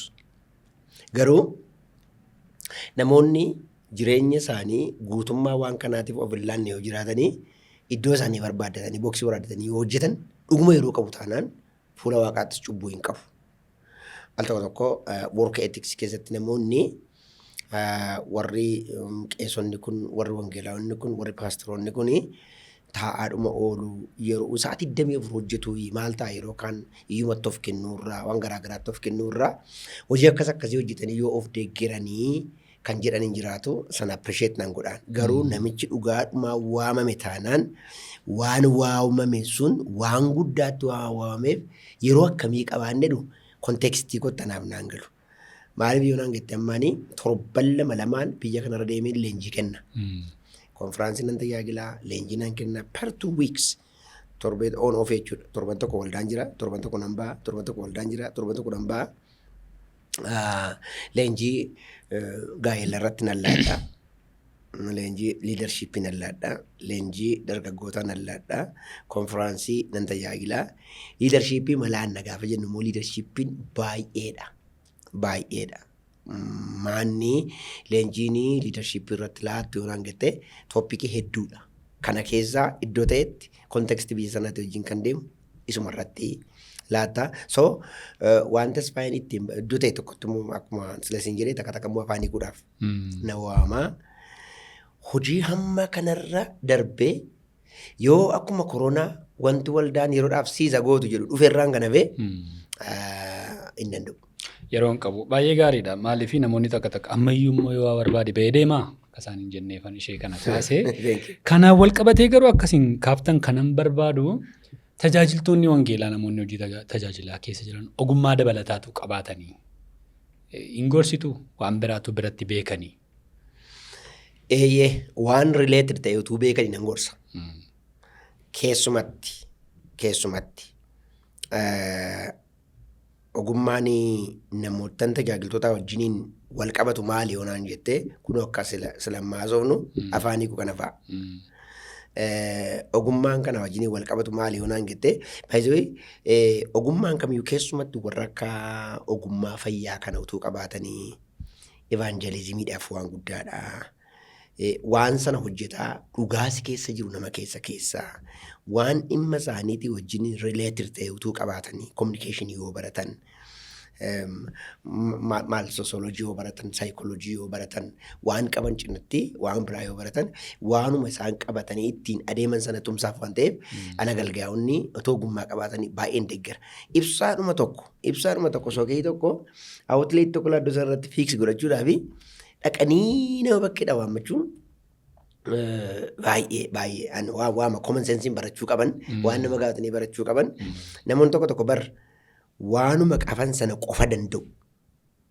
Mana kee keessaa halluu dibuu yoo barte ana halluun barbaade isan ogummaadhaaf kaffalu qalama duwwaattiin bitadheen ofii kootiin diba. Seef naa godhachuudha. Yookaan immoo yoon waan nama naa dibu humna isaan qabu ta'e inumaaf jechuudha wanti koo. Kanaaf ogummaa qabaachuun tokkoffaa giigaabaayitiidhuma yaaduu keetii bal'isa. Amma moobaayilii yeroo baate 1GB turte bar. Bataniin ishee immoo tachiinuun turre isheema turte. Dhaloonni ammaallee sana hin beeku altiraam naamni kana beeka. Isheema turte achiin booddee boosartuu 16GB dhufeedhamee 8GB. 8GB irraa 16GB bahedhamee waan baay'ee baata innee 32GB jedhamee 64 128 jedhamee utuma heduu gara teeraabaayiti mina deeme maayinni giigaabaaytiin yaaduu miimooriin qabachuu isaatii aksesiin dhala namaatiif immediately kennu bal'ataa deeme. Agalgaayinis qooqa garaagaraa beekaa gaafa deemu ogummaa garaagaraa gaafa deemu kappaasitii bal'isee yaaduu isaatiitu bal'ata. Waaqayyoof galatu gaa namoonni akka ammasiin jettanii divaayidariidhuma iddoodhaa buqqaate illee deebisuudhaaf humna nama kan biraa waaman jiru. Jedhamtiiree waama tokko sirreessuudhaaf waama tokko shaakaluun isaanii gaariidha. Waa biratti beekuun isaanii gaariidha. Inni kan biraan namoonni tokko dhugaa dubbachuudhaaf baay'ee kan isin dinqifatan anfii kootiis immoo ammaan barsiisa keessan taa'ee dhaggeeffadhee beekaa yeroo isin barsiiftan yeroo isin leenjiftan nama waaqayyoo dhageettii kenneefidha namni jedhudha namna mudateera. Hammam beektu isin namoonni akkasiin dhaggeeffatan ergaa keessan fudhachuu isaanii akkamitti cheekii gootu? Yeroo isin leenjii laattan yeroo isin barsiiftan leenjiiwwan sila jettan wantoota sila jettan hundumaa yeroo gootan jechuudha. Akkaataan itti beeku akkaataa lama yaada. Amma yaadus ta'uu dhiisuu danda'a. For that matter. Namoonni caalaa leenjii kennaniif dhageettii qaban baay'een jiru mana. Garuu ammamna koo akka yaalu nan beekaa. Namni si dhaggeeffataa, si dhagaa, dhageettii qabdaa, gurra namni si kennaa yoo jettee kallattii lama nan beeka. Tokko waan hafuura waan ta'eef keessi kee hafuurri waaqayyoo waan ati hojjettu sana dhala namaa bira sii gaheera jedhee keessa keetti confirm sii godha spiritual confirmation nan qabaadha. Yeroo hundumaadhaa not always. Inni kan biraan immoo feedbackii namni dhufee siif kennu wantoota keessumatti wanta keessa unique ta'e al tokko waa'ee gaa'ilaanii barsiisa. Waa'ee gaa'ilaan barsiisa. Waa'ee gaa'ilaa wantootni aadaadhumaan kabajamoo ta'an qofan barsiisa. Namoonni yaal tokko namoonni keessaa ba'anii saaxilanii qullaa kana bira ga'anii komfortiin natti hin dhaga'amu. Waanuma sa'i waanuma uumamni ofiisaatiin beeku dhalli nama barsiisuun barbaachisaadha yaaduun. Akkamitti dubartii bira geessa akkamitti intinaa goota maal kuni sa'i sa'umti yaaduu hin dandeenye yeroon ishee geesse qofti seensi godhu hin beeka. Garuu digniitii waliif kabaja waliif qabaachuun wantoottan gaa'ela godhan sabstaansii gaa'elaa barsiisa. Isarrattanii dubartoonni dhiirri mootii ta'uudhaaf dhalate jalqaba waan dhalateef waa hunda gafarna akka godhuuf dhalatee neechariin isaa sun keessa jira. Garuu dhiirri biyya lafaa kana irratti abbaan manaa yoo mootii taa'e yoonaan jettanii haadha manaa isaa qofa biratti bakkeetti garba nama baay'eeti jedheenii barsiise. Hojjetaa mootummaa yoo ta'e garba hojjetaa mootummaati. Qansiraa hojjetaa yoo ta'e garba qansiraati. Dhala isaa jiraachifachuuf, mana isaa jiraachifachuuf, haadha manaa isaa jiraachifachuuf, ofii jiraachuudhaaf dhiirri bakkee gaafa ga'u garba waan hundumaati. Sileefiidha. Mana gaafa ga'u garuu yerootti sana qofatu mootiidha. Yeroo ol galu kiingship isaatu keessaa ka'a waan ta'eef mootummaa inni qabaatu uumama waaqa ittiin uumame kan adaraa manumatti kabajaa fi yenee nigus yenee kibur jedhaati kabajaa kan lafti dhiirritti garbummaa jalaa bahu dhala isaa biraa haadha manaa isaa biratti waan ta'eef waan waaqa ittiin uumame kana isin biraa hin dhabinii jedheenii paartii dhiiraa keessatti gaafa dubbadhu dhiira caalaa dubartoota appreciate na godhe for sure. Kan asii kaasuu jedhetu hin taane wantoonni yuuniik ta'an tokko si qofarraa dhageenya kan jedhan yeroo itti na mudatan hin jiraata. Kanaaf namoonni na dhaga'u akka namoonni dhaga'an nan beeka seensiin godha. Kan biraa immoo fiidbaakii numa argatta. Baay'ee ulfaadha. Qopheen keessan mee akkam fakkaata akkamitti qophooftu? Wanti adda isin godhu leenjii tokko laatu taanaan yookaan immoo konfiraansii tokko deemtu taanaan yeroo hammamii dubbiftu? Mata duree iddoo biraatti laattan barsiisa iddoo biraatti barsiiftan jiraachuu danda'a. Dhaqeeman kana barsiisa deemuu danda'a namni tokko. Isin akkamitti qophooftu mee akkamitti dubbiftu akkamitti kadhattu sana akka irraa barruuf? Qophiin koo wanta anaan akkan qophaa'u na godhanii yeroo baay'ee sila sitimeen ture rakkina naaf vaalii guddaa qaba. Waldaanani tajaajilu tokkotu yeroon tajaajilu dhufee homaa ekonomikaalii baay'eedha. Wiikiidhaa namni hin jiru, homtuu hin jiru. Soo maalan murteeffadhee yeroo dheeraa ani barsiisuun qaba kanan jedhu murteeffadhe. Almost waggaa 2 utuu walirraa hin kutin danda'anyaan torbaniin dadhabnaan 7 tajaajiluun qaba kanan jedhuun murteeffadhe.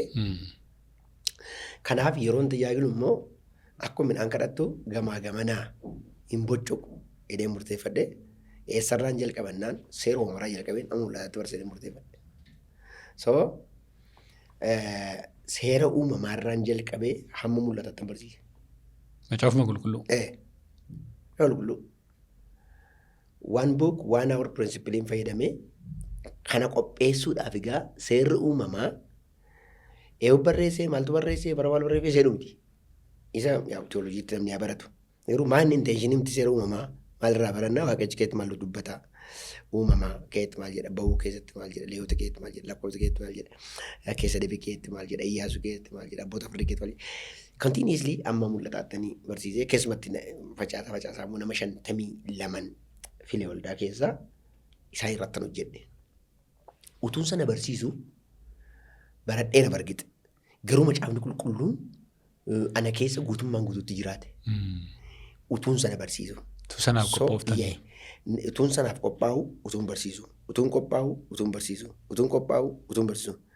Kanaaf gaafa leenjii tokko kennuudhaaf ka'u akka nama sooressa doolaara ammatti birrii 10 yoo qabaattee birrii 5 yoo qabaattee 200 yoo qabaattee doolaara heddummoo yoo qabaattee gaafa keessaa fuutu doolaaratti keessaa fuutee nama laata rakkina aksesii qarshiin qabdu taanaan you give the best.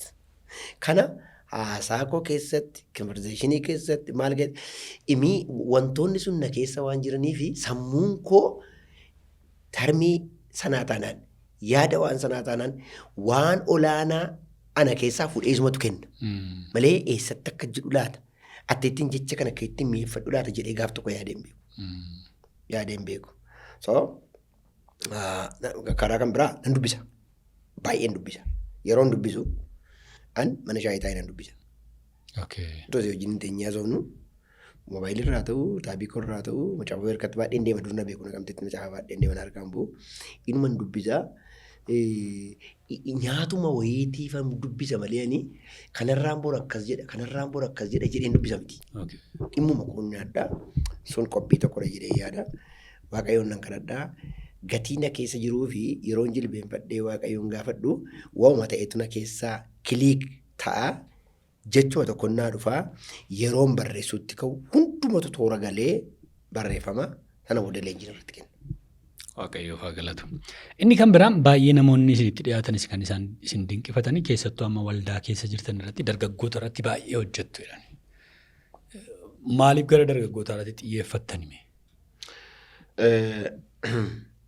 Actually gara dargaggoota irratti hamma waggaa bardheen gaddaa duraatti baay'een xiyyeeffadha. Baay'een xiyyeeffadha. Maaliifan xiyyeeffadha? Wanti dargaggeessi keessa hin jirre raawwatee milkaa'u. Darbee immoo Ayidooloojii tokkotu jira. Dargaggeessa tajaajilaa kan jedhu. Ani garuu hin deeggaru. Namni kutaa 9 nama kutaa 9 hin barsiisu. Namni kutaa 9 nama kutaa 9 qayyabachiisuu danda'a. Or waan baratee waan caaluun gargaareema akka itti qayyabatamaa ilaallee kun kana jechuudha tutoorii kennuufii danda'a. Barsiisaan nama kutaa 9 barsiisu garuu yuunivarsiitii jooyin gochuu qabaa, birraan birgaa beekuu qabaa, gaaffilee chaalenjii qabaniif deebii kennuu danda'uu qabaa, meetodooloojii barachuu qabaa, peedaagoojii barachuu qabaa, akkamittiin akka sammuu namaa keessa kaa'u beekuu qabaa sana booddee dhufee. An dargaggummaa keessa waan hin darbeef rakkoo dargaggeessa caalaa anatu beekaa jedhee waan amanuu fi waaqayyo maandeetti dargaggoo anumatti kenna jedheen amana karaa gar tokko. Lammaffaa riisarchii kos waan dargaggeessa irratti hojjedhee fi bardanii guddaan qaba har'ayyuu. Kanaaf waldaa kan keessatti dargaggoota irratti baay'een hojjetaa ture.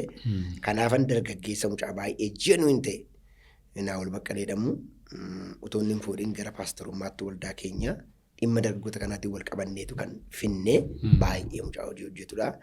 Har'ayyuu dargaggoota irratti bardanii guddaan qaba. Laangweejii dargaggoota kanaa beekaan isaan caala. Muudii isa jiran kana jechuudha. Duukaa isaaniin ta'ee haandil gochuu nan danda'a. Kallattii agarsiisuu nan danda'a. So akkuma isin jedhee garuu sagalee waaqayyoo dhugaa dubbii waaqayyoo hamma beekuu qabdu beekta taanaan isa jaarsaaf ta'us waaqayyo siif kennaa, dargaggeessa ta'us siif kennaa, ijoolleef ta'us siif kennaa, macaafni qulqulluun isa gaa'elaa ta'us siif kennaa. Anis namni ispeeshaliinii gaa'ela irratti hojjetu jira jedhee amanuun na rakkisaanaanii macaafni qulqulluu irratti kan gaa'elaan ispeeshaalees godhan hin jiranii, kan dargaggeessan ispeeshaalees godhan hin jiranii. Garuu Phexros 1:3 lakkoofsa 15 irratti maal dhabeettaati? Abdii isin keessa jiruuf warra isin gaafataniif deebii gaagennuu akka dandeessaniif yeroo hundumaa qophaa'aa taa'edha. Kanaaf ana galgaa'eedhaaf dhaamsa ni qabu. Ani gaa'ela irratti barumsa hin qabu. Ani dargaggoodhaaf hin qabu. Ani tireeningii kana maleessa kan biraa hin jedhu galgaa'een akkana jedhu. Ani waaqumti waameeraan na rakkisa. Waamamnee irra taanaan wal caaluu dandeenya. Garuu waan hundumaatiif deebii kennuu qabna jedhee gatee amanuuf dargaggoota irrattis kan biraa irrattis nu wayyaala. Ulfaadhaa egaa maaliif namoonni tokko maali jedhu sababa ta'eef isa kana kaasee inni kan biraan namoonni lafa isin tajaajiltan waldaa isin keessa tajaajiltan beekan waldaan isaanii yeroo xinnoo keessatti guddateedha. Jijjiirama maaliiti sun moo baay'ee barsiisa keessan barbaacha dhufaa turan namoonni? Dhugaa dubbachuuf namoonni ana duwwaatu hin taane ana booda namoonni baay'een jiru. Kan kadhatan jiru qajeelummaadhaan namni muraasa baay'ee fuula waaqayyootti fo'anii kan kadhatan jiru. Keessumatti liidarshiippiin waldaa guutuu wangeelaa Gafarsaa Buraayyuu bara jireenya ko'an nan argadhee yaaduun na rakkisa. Geggeessitoonni achi kee jiranii garaa tokkoon yaada tokkoon wal duukaa gatii kaffaluudhaan mimmaa wal duukaa buusuudhaan baay'ee namoota namaanidha. Namootaan intarastii kan biraa hin qabnedha. Akkamitti akka waaqayyo salleektedhe wal bira kaa'ee hin beeku malee intarastii kan biraa namoota hin qabne. Namootaan bara iddoo biraatti tajaajilaa turanii gaafa tajaajila koo arganii dhaggeeffachuun keenya carraa guddaa ammarraatti 4 to 6 years namootaan achi ba'anii sagalee waaqayyoo hin dubbannedha. Beeksisarraan kan hafe. Maaliif yeroo hundumaa ani lafan kaleessatti argame irraa boorisachuutti argamuun qabu wadeen qophaa'a. Waaqis na gaafatadhe. So ol ka'aa deema isteejiin inni waltajjii keenyaa wanti kennamu ol ka'aa deema. Namoonni afeerrus namoota waan sana wajjin wal madaalan afeeraa deemna. So tokko yeroo har'a bira geenyedhanii biraan gahan waaqota ol fannisaa deeman itti fakkaata. Jabina koo miti kun. Namoonni hedduun barnoota waan barbaadaniif dhufan. Namoonni barnoota barbaadan immoo yeroo hundumaa waldaa guddisu. Miira irratti hundaa'anii gatiin dhufnee fi hin dhufan taanaan achumatti hafu. Miseensa hedduu Buraayyuu keessaa kan qaban keessaa adoontiin kan nama keenya qabu jira yaaduun na rakkisa. Kanaaf kan waggaa 8 gidduutti mana kiraayii birrii 40,000 kaffalla turre alma tokkicha birrii miiliyoona 41 magaalaa Buraayyuutti waggaa 6. Umurii waggaa 7 yeroo sana na yaadadha. Umurii waggaa 7 miliyoona 41 lafa mana bitaniitti galuun hin danda'amu. Anaan na dhiba. Gaafatti gallee gaafa binne garuu miliyoona 2 qofa qabdi miliyoona 2 laanne inni kaan lafa dhufuun beennu turre chaalenjii baay'ee nu mudateera. Hamma sanaatti adeemne garuu waldaan kun akka ittiin guddataa deeme yeroo muraasa gidduutti guddachuu isaatiif garuu har'ayyuu boriyyuu kanan sitti sagalee waaqayyooti. Sagalee waaqayyooti. xiyyeeffannaan sana ta'ennaan waldaan inuma guddata namoonni irraa baratu dheetan isa kanas kaasee. Egaa isinitti tolaa jedhamanii paaster. Baay'ee. Waan barbaadaniin kaasaa jira laata? Moo tariitii gaan kun maaluma na gaafataa jettanii? Tokkoffaa natti himni ati waan na gaafattu. Gaaffii koo isinitti himni maaliif keessanii akkasiin haasoftan malee baay'eetti dhiphattanii kaalkuleetii gootanii akka namni haasa'u hin barbaadan. Gaaffii namaaf hin ergan. Isaan gaaffii naa ergeedhanii maal waanuma isin beektanii isin gaafadhan jedhanii kanaafanii. Mee waa'ee amma tajaajila dijitaalaatti dhuftan kaasnu yeroo gabaabduudha isheen actually. Mee waa'ee ishee kaasnu waan turtan isinitti hin fakkaatu sarara. Turaniiru namoonni maalumaafitu barnoota kee kana tajaajila kee kana dijitaalatti hin geeddartu erginaan jedhanii turaniiru. Keessumatti namoota baay'eedha. Keessumatti obboleessi keenya Faarfataa Eeliyaas Gabulaa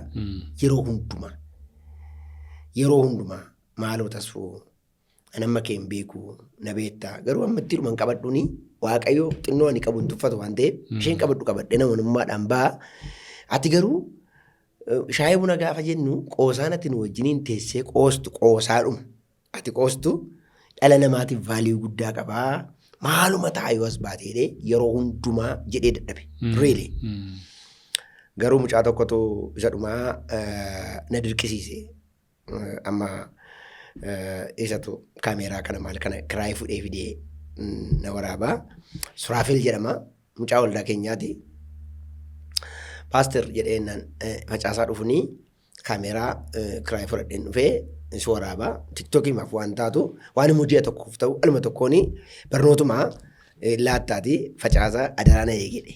Isumaaf jechan maalan jedha reedheeni dhaqe facaasaa. Booddee maallaan jedhee ani birrii 6,000 kiraayii fuudhee dhufee hin kaffaltaan koo sin gargaaramna kootu malee homaa tokko anan beeku hin qabu waan ta'eef naan jedhe ishin jedheeni kan kiraayii sana nan kaffalee fi kan maaliif tokko mulaata akkas 2,500 fakkaata. Kaffaleefiini jalqabne ibsaan hin bade. Gaafas. Ibsaan hin badee bakka burna waraabdannadhe kiraayiin kaameeraa fuudhee beekoo si waraabes dhiises har'aadha. Qarroo duwwaadha waan ta'eef ani mun beeku tirii sana. Har'uma waan ta'eef dirqama naan jedhe. Maal goonure jenereetarii kaamne. Sa'aatii 8 amma sa'aatii 11 wattan seeshinii 8 waraabe. Baay'ee yeroo gabaabaa keessatti baay'eedha. Miidiyaa yeroo jalqabaati. Chaalenjii dhaloota jaarraa deemu tokkoffaa actually dhuma bardinni koodha macaafa irratti barreesseera. Yeroo dhiyootti hin baha maattamee yaadanii yaada macaafa bal'aadha. Wallaansoo dhaloota jaarraa deemu tokkoffaa furmaata isaa yeroo hundumaa garaa koona nyaata. Maaliif barattoonni kunillee amma qabxii fiduu dadhabanii bara kana duroon dhufaa qabxiin kan jedhullee baay'ee taa'etti yaadeen assaayimentii itti baay'ate sammuu dhabaniitu hin taane bara nuyi baranne tiktookiin hin jiru, instaagiraamiin hin jiru, yuutuubiin hin jiru, kubbaan hin jiru, DSTV'n hin jiru. Akka gaarii fardaa akka ergatte nyaattee innaan barachuudha galuudha assaayimentiin qabdu. Amma garuu dhalataan kun utuu lafaan bahinii assaayimentii itti baay'ate. Kubbaa jira, manni puuliitu jira. Maznaanyaadhuma mootummaan kun iddoo garaa garaatti bashannana dargaggootaa jiru mataan isaa karaa kan biraan negatiivii impaaktii guddaa qaba. Utuu haadhaaf abbaadhaa waan tokko hin godhin bashannanuu ba'a. Utuu sammuun isaa hin bal'atiin bashannanuu ba'a. Wanti koratti illee dubbadheerani kubbaan miillaa kun nama baay'ee fixee isatti dhalatee. Roonaaldiniyoo beeka namni gargar baasee milkiyaasiin garuu hin beeku dubbadheen ture tokko kan vaaliyuu isaa qabu namni baay'ee hin beeku isaarrattiin yeroo bashannanu garuu hin beeka. So assaayimentii baay'atee bardaniin kun baay'ee keessa koo waan jiruufanii wal'aansoo dhumti kun maa'ennee waan jedhu na keessa ture. So isan taa'ee seeshinii 4tti qoodee waraabee really an editing goone naan jedhe. Akka nama miidiyaa fuuldura ture. Genuine waan ta'e garaa makeerraa waan haasoftuufi inni man kukkutee gargaran qoqqoodee malee waan hin godhin qabu so waaqayyo si eebbisu naan jedhee yeroo jalqabaatiif daqiiqaa 17 daqiiqaa 20 meeqas maalis daqiiqaa 30 in ta'a ture situnaa bilbilee gar tokkotti dhufu naan jette waaqayyo si eebbisu ergasii isattis nan himee daqiiqaa qabee natti himaa. Egaa erganii seeshinii 8 afaan Oromootiin hojjedhee booddee itti fufan ture namoonni immoo iddoo garaa garaatii baay'inaa bilbilanii. Tasfuu dhala namaa bira haa ga'u attayaagilaadha. Amaariffas hin beekta waan ta'eef mee isuma kanammoo Amaariffaan yeroo muraasaaf xumuriitii gara afaan Oromootti immoo kutaa lammaffaatti deebiinaan jedhanii waggaa 2 ol barumsa deemuu danda'udha kan jiru. Continuously waggaa 2 ol. Waggaa 2 ol kan jedhu iddoo dhaabbii qabaa miti. Ergasii immoo breakdown godhee yeroo garaagaraatti namoota garaagaraatti wajjiniin dhimma sanarratti dilgoonee dibeetii garaagaraa finnee yeroo hojjennu baay'ee hin qabaanna. Waanuma amma addunyaa kana geggeeqaa jiru kana Kiristiyaan akkamitti handila godhu waan jedhullee inaasofna jedheen yaada. Yuutuubitti dhufuun koo bifa kana lamaaniif namoonni kan biroo puushna godhanis jiru dudduubaan. Anumatu itti yaadee yeroo koggee jedhee dhufetu hin taane moor yoo dhugaan kun kee jiraatellee kan kana keessa darbatanii nagalchan namoonni booddee jiran jiru jechuun jedhu. Haa ta'u baay'ee gaariidha. Baga nagaan dhuftanii addunyaa dijitaalaa kanatti kaameraatti haasa'utti mana duwwaa keessa taa'anii haasa'utti baay'ee hin ulfaata miti ree. Baay'ee. Namni keessumaa waltajjii baree ameen jechuu sabaa baree. Namni waan si dhagaaru sitti hin fakkaatu. Hin fakkaatu. Garuu maaltu na gargaare yuutuubii maannoo zuumiidhaanii tajaajilaan ture. Gaafa jalqabaa gaafa zuumiin tajaajile na dhagaa jiruun seeniyaan. Bargixi isayyuu wayya. Namoonni muraasni akka isaan achirratti warri iskiriin irratti nagarta. Kanaaf yeroo inni tajaajilaa ture akkuma isa waltajjii irraa hidheeni akkas jedhan ture takkantinii maanni fireemiintinii keessaan sochiin kontinii ture. Kanaaf booddee mucaanni na bira taa'u tokko booddee dhaggeeffatee ilaalee tuntiniisa bakka paaster sochii baay'ifte malee rakkoon qabu. Maaliif waltajjiirra olu taalee harka facaaseen bareeni sanarraa sakanneedhee namoota kana booda jiran ijaan otoo hin taane sammuu keessa kaa'ee haasa'u isaan na gargaara. Baay'ee gaariidha. Egaa namoonni adaraa keessan YouTube channel isaanii subscribe godha. Itti maamee maqaa YouTube channel keessan. YouTubein koo Pastor Tasfaayee Tafarraa Official jedha. Subscribe godha, commentii godha, yaada irratti nuuf kenna. Waliin taanee dhaloota kana biraa waan qabanne kana haa geenyu. Waaqayyo moos na eebbisu. Kan isin dhibu barsiisa dinqiitu achirra jira. Maaliif akkasiin hin dhaggeeffanne hin beeku. Yoo dhaqxanii geeddaruun iyyuu isinitti ulfaata. Bakka isin harkaa bada. Eerfooniidhaan haa ta'u, laayiviidhaan haa ta'u itti fayyadamtu. Kanaaf Pastor Tasfaayee Tafarraa dhaqaatii barbaadaa dhaggeeffadhaa adaraa keessan. Pastor Tasfaayee gaafa jettan baay'ee Tasfaayee baay'eetu dhufa. Tafarraatti dabala, ofishaalitti dabala. Fuulli isaanii kun immoo beekamaadha. Lallabu barsiisu adda baafadha. Dubdeebiin namootaa maal fakkaata? Mee keessumaa warra jedhi jechaa turan kanaafaa maal fakkaata? Koomentii namootaa gaafa agartan kanaafaa miira maaliitu isinitti dhufe? Namoonni baay'ee egaa waaqayyo eebbisu paaster waaqayyo eebbisu waan jedhu baay'ataa.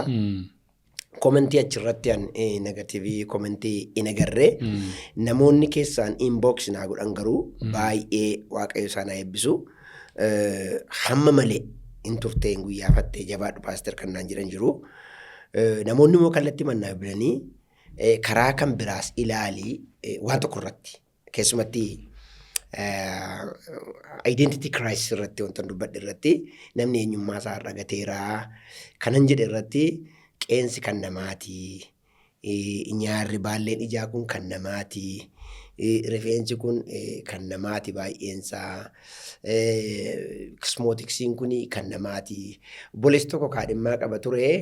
Kaadhimmaan isaa kun diddibattee babbareeddeedhatti taa'aan kun taa'aan maqamacaa kan namni bitataa kan namaati. Namni of jibbeeraa of ta'uun waaqayyo garuu ofuma keenya godhee nu uumee waan jedhu irratti emphasis guddaa kenneen barsiise. They liked it. Garuu maanni utuu immoo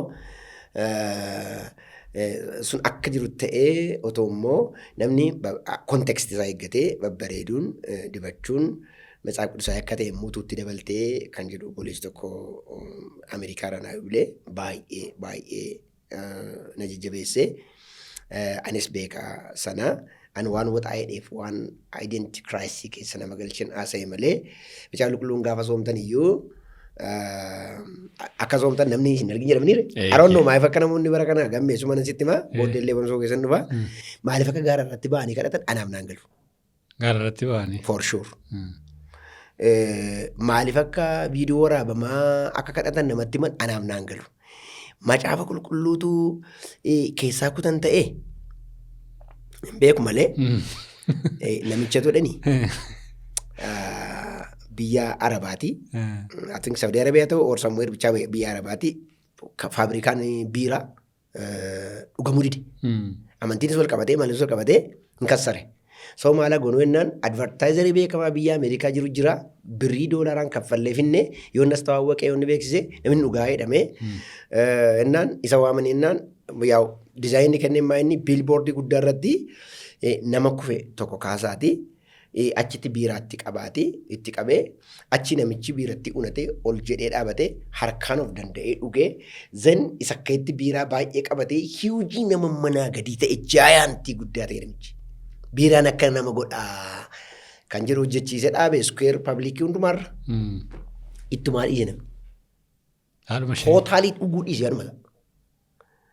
Maal jennaan lakkaa Araboonni mirgaarraa gara bitaatti dubbisu. Akka kanatti. Inni immoo hojii isaa kan hojjete bitaarraa gara mirgaatti akkuma beekutti jechuudha. As mirgaatti nama wayii kufee achi booddeetti nu kanaaf yeroo dubbisan nama cimaa tokkotu biiraa dhugee gadi bu'aa deeme haadhuma isaa du'ee jedhanii biiraa hin dhaabbate. Macaafa qulqulluu namoonni akka itti dubbisu yoo ta'e malee macaafa qulqulluu akka jedhu gaafa kadhattu mana kee cufadhu. Balbala kee cufadhu. Waaqa isa dhoksaatti ati kadhatte mul'atatti deebisutti himadhu. Yeroo gadi baatu immoo wii kadhannaa irraa ka'a akka namni hin jenne diddibadhuuti babbareedii fuula namaatti mul'adhu jedhe. Dhugaa kadhannaa dhugaan. Malee of agarsiisin jedhu. Jenne kana haala garuu waldaan kiristaanaa aangoo qabdu labsiteen kadhachiifti yes. Sun kan biraadha. Suni nanawween iyyuu sa'a soomsanii maal soomsanii kadhataniiru yeroo aboo warri qaban warri waldaa geggeessan warri biyya geggeessan publicly decide godhanii namoota akka isaan kadhatan godhanii addaabaa irratti jilbeenfadhu kadhadhu inni otooriitii namni si geggeessu qabuun inni declare godheen kadhatta. Dhuunfaatti gaafa kadhattu garuu balbala kee cufadhu. Kee cufadhu.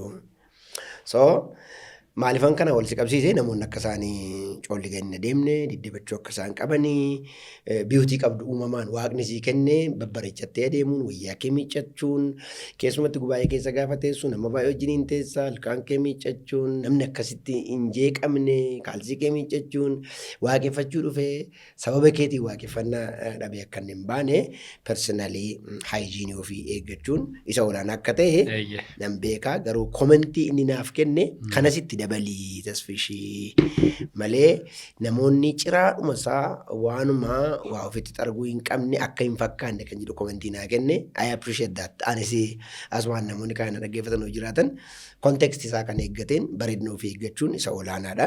Garuu artifishaalii ta'uun kan waaqni namaa hin goone gochuun baay'ee gadheedha. Waan si kolfiisu dhumarratti sitti mensiidhaaf. Dhumarratti? Yaa kaadhimaa qabasa tokkotu kaadhimaansaa baay'ee babbareeddee akka macaa kanas bitattee waanuma kuulama kana hunda godhattee dhatti yeroo hundumaa kaaffeetti wal qaxaranii gaaf tokko bilishees cufaa ture dhukkubsattee natti fakkaata jechuun komfortiitti hin dhagahamne sa'aatii qaxarootti hin nanne baay'ee immoo waan jaallatuuf mana dhaqee barbaacha. Dhaqee hankoo akka eenyaan ishee matu abbaa isaan bari dhuftee balbala banteennaan maqaa ishee waamee abaluun jirtuu jedheen. Wallaale. Yaa saniin nan jedhe identity crisisiin isa kana maaliif yeroo dhufte yaa'u. Dibataa fi gaaf geggeeddaruu sana maal istiraakchariin ishee sana hin fakkaatu sun baay'ee gadheedhaa jechuurraan dhufeen. Egaa salphaa fakkaatu akka salphaatti dubbatamu malee yeroo ammaa kana dhugaa dubbachuudhaa fi rakkoo hawaasi keenya keessa jiru keessaa dorgommii inni itti jiru keessaa isa tokkodha. Barsiisa kana barbaadanii YouTube channel isaanii subscribe gootanii argachuu dandeessu. Yaada dhaggeeffataan hordofaan isaaniif kennirraa ka'anii kanas sirreessuun qaba akka kanatti jedhanii wanta hubatan irraa nuu kaasanii tajaajiltoonni amma gara kanaatti dhufuu qabu abalufaa jettanii yaaddan jirtu amma kan isin yaaddan jira tajaajiltoota abaluun gara digital miidiyaatti dhufuu qaba akkasitti barsiisuu qaba isin jettan nama isin affeertan jira. Namoonni ani affeeru actually jiru namoonni adoonoo miidiyaa kanarratti beekanillee yoon beekuudhaa baadhee namoonni gurguddoon gara miidiyaa kanaatti dhufanii utuu barsiisanii jedhee yaadu keessaa tokko namni tokko jira Dr. Iskindir Taaddasee jedhama. Baay'ee genuinii namaadha. Baay'ee Dr. Habtaamuu kan jedhamu tokkos jira, Habtaamuu Salamoon jedhama. Anillee jarri kun gara miidiyaa kanaatti akka isaan dhufaniitu isaan dubbatanii baay'ee natti tola. Namoonni gara miidiyaatti akka isaan dhufanii barbaadu. Tokko garuu gara miidiyaa kanaatti dhufaa jiru. Garuu afaan Oromoo irratti kontentii miidiyaa kanaatti yeroo dhufan namoonni ana daraananii jedhu afaanni kun afaan guddaadha, sabni kun saba guddaadha, nuyi saba gargar baasuudhaaf jennee miti. Kontentii qabatanii ba'an utuu gabbifatanii utuu namoonni kan biraan hamma isaan hawwanitti godhanii baay'ee natti tola. Irratti hojjechuun warra akka keessanii kunoo miidiyaa beekan kana gaafachuun selektiivii ta'uun jecha ofiitti soorti godhanii waan tokko secaanii keessaa ishee kirdaada ishee maal ishee keessaa baasanii midhaanuma qulqulluu namni tun rakkatiin nyaatu qabatanii yoo dhiyaatan baay'ee natti tola. Ulfaadha. Egaa namoonni tu dhiisanii galanii jennus hin dhibanii namoonni miidiyaarra oolan kuni namoonni tu isaan miidiyaarra badanii jennus immoo hin dhibanii namoonni tariitii akka amma paastariin jedhan wanta dhiyeessan qulqulleeffatanii irra deebi'anii ilaaluu qaban hinuma jiraatu. Yaada kanaan wal qabatee waan kaastan qabduuf carraan isinii kennachii booddee gara xumuraatti hin geggeessaa. Abaluu adhiisuu inuma hawwita malee hin jennu. Garuu otoo koomentii nama gaafatanii. Koomentii nama gaafattu immoo nama chaalenjis gochuu danda'u utuu gaafattee ol hiixachuu dhumti turuudha. Waanuma fedheefu qaqqabanis qaqqabwaatanis bobaa'umti nama keessaa yoo ol hiixattee qilleensa wayiisasii olillee aboottee deebiti malee harka qullaa waan hin deebineefi otoo ol hiixatanii mee waanan jedhu kanaan waanan dubbadhu kanaan namoonni namam ijaaramu. Animmoo sammuu dhumti koo at least hunda namaa bira ga'uu hin dandeenyu warrattiin bira ga'uuf hin mijataayii jedhanii akka isaan yaadan nan barbaada. Dhaamsi koo kana fakkaata. Baay'ee ulfaadhaa paastar. Amma gara xumuraatti fidaa gara xumuraatti yeroo fidu immoo waltajjii kanarra fidee keessumaa namoota akka keessanii gaaffiiwwan dhuunfaa tokkoon isaan gaafadha. Meegaa isin amma nama guddaadha nama waaqayyo isin gargaare nama waaqayyo isin milkeesse waa'ee keessa waan baay'ee haasaa oolle isin dudduuba garuu namoonni baay'een akka jiran kaastaniittu ani immoo nama isin kaasne tokko waa'ee haadha warraa keessanii nutti maaliin isin gaafachuu barbaada fedha keessanii. Wanti kana gaafate yaadeen beeku garuu ammoo beeku ni ibsa. Haati warraa koo nama agalgaayiidhaaf haadha warraa taatudha. Agalgaayii taanee walitti hin dhumne actually. Yeroo waaqayyo gara kanaatti namaan garuu walumaan mari'annee yaa hin beekti waan ta'eef kallattii garaagaraatti waaqayyo garaagaraatti waan dubbatuu fi akka gara tajaajilaatti hojii sanarraa keessumatti hojii konistiraakshanii irraa kontiraaktarii taatee laayisensii baaftee piroojeektii garaagaraa mo'attee hojjettee birrii argattee nama gargaartee of gargaartee mana ijaarrattee gara makiinaa bitachuutti ce'uudhaaf hiixattu sana keessa yeroo kooti waaqayyo gaafa namaan jedhu gara kanaatti haa ta'u jechuun ulfaata garuu baay'ee na appreciate godhaanii kan na jajjabeessitee gara kanaatti na fidde keessa dhugaa beektuuf waaqni kaleessa nu gargaaree sarara nu gargaaraa jettee na bira dhaabbatti har'as baay'ee yeroo baay'ee hin kennuu fi ijoollee 4 qabaanii dhiira 2 durba 2 qaba. Torban lama konferaansi nan deema siin jedheera yeroo dhufu waldaa kiristaanaa keessa nan bulchaa nan geggeessaa akka waldaa keenyaatti liid paastirii jedhamu dha'anii hojiin xinnoo baay'ata sanaan wal qabatee hamman yeroo kennuufii qabu baay'ee illee hin kennuufi kan hundumaatu konsiidariin godhin hojii waaqayyootiif na wajjin dhaabbatti nama amala gaarii qabdudha. Keessumattuu hundumaa caalaa amalallee waaqa namaa kennaa inni waaqayyo namaa kennu immoo kiristoosiin guyyaa guyyaatti bocamaa deema. Nama waa'ee namaa haasa'uu hin jaallannedha waan an appreciate godhu ablu kana jedhee hin beektu baay'ee jireenya isheerra waan baay'een baradha ijoolleedha baay'ee immoo bareeddi. Gatii haadha manaa qotaatee osoo hin taane for sure. Namni kamillee miidiyaa irratti arguu danda'a TikTok irratti baay'ee bareeddi. Egaa maaliifan kana kaasaa haasa'amu waa'een isaanii jedhanii milkaa'uu keessan duuba mana keessan qabu duuba isaantu jira gadi ta'e haasaa waa'een isaanii jedheen kaasaa carraatti wal bartanii yaadattu. Carraatti wal barre baay'ina ajaa'ibaa. Hin faarfatti qabdi sagalee. Innaa waldaa tokkotti waldaa guutuu wangeelaan turre isheenii waldaa Viizhinii jedhamu taa'ila deemeenii muuziqaan taphadheef yeroo muuziqaa taphadheef garuu konsideriin gooneen. Guyyaa sadaffaatti akkas dhaabadheen tajaajila arfaffaa immoo shanaffaarra teessi. Innaa ilaalee manii sanaan dura namoota wajjiniin kadhadhee ta'uu baannaan dhiisee qabaa.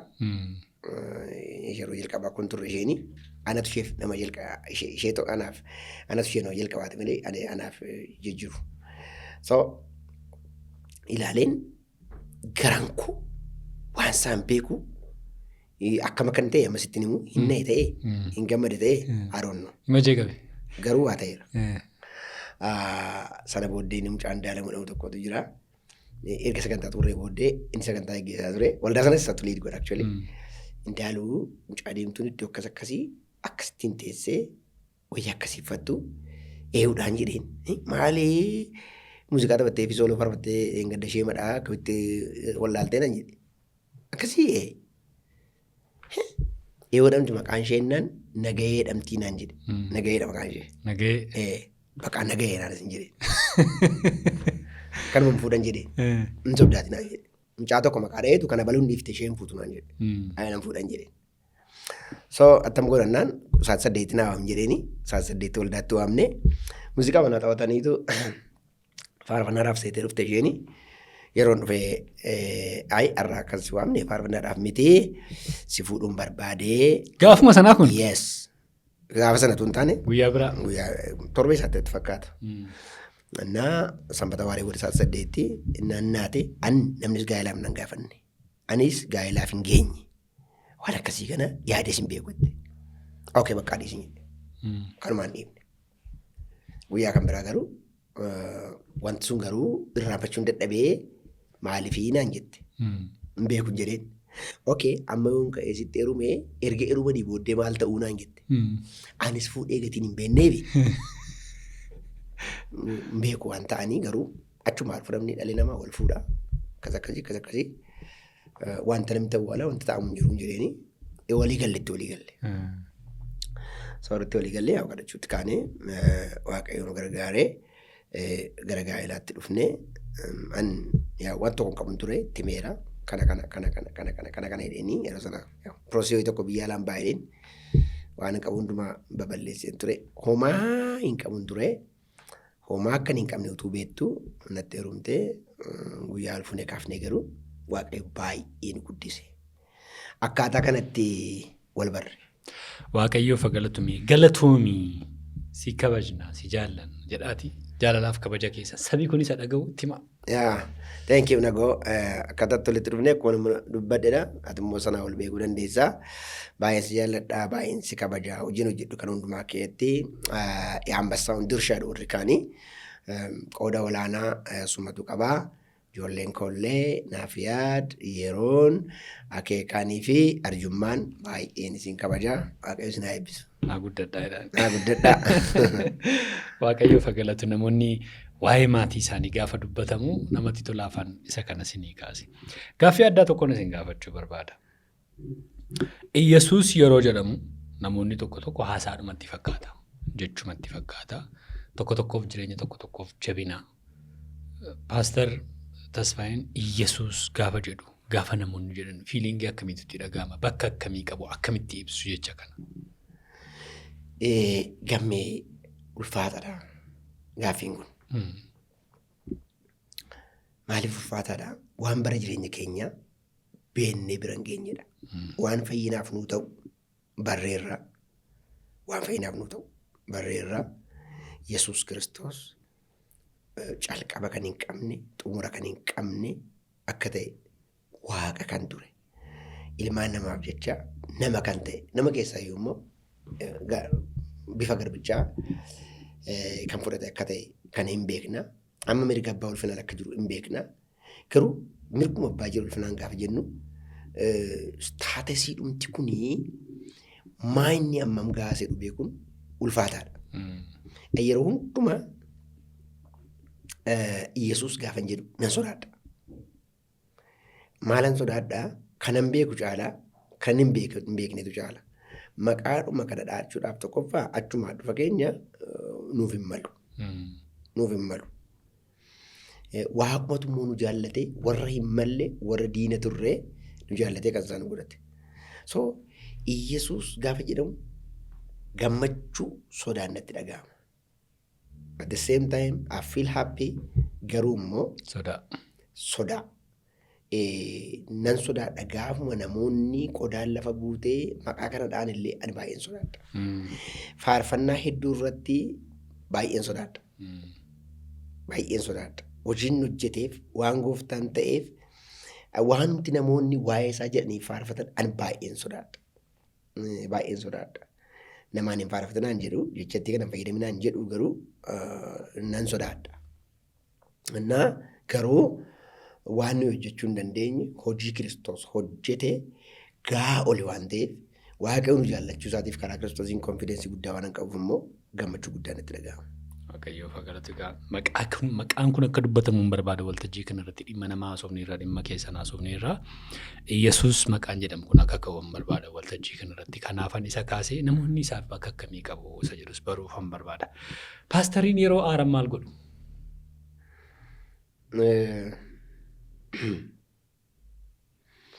Ani hin beeku beektaa waanan godhu garuu namoonni yeroo aartu naan jedhu sirraa beekama naan jedhu. Fuula kee kanatu diimata naan jedhan. Yeroo aartan? Jedhanii. Ani aaree wastawaati fudhadhee of hin ilaalle garuu tajaajila irratti yeroo garaa garaatti aaree beekaa. Aaree beekaa keessumatti iddoo tokkotti aariidhanii aaree.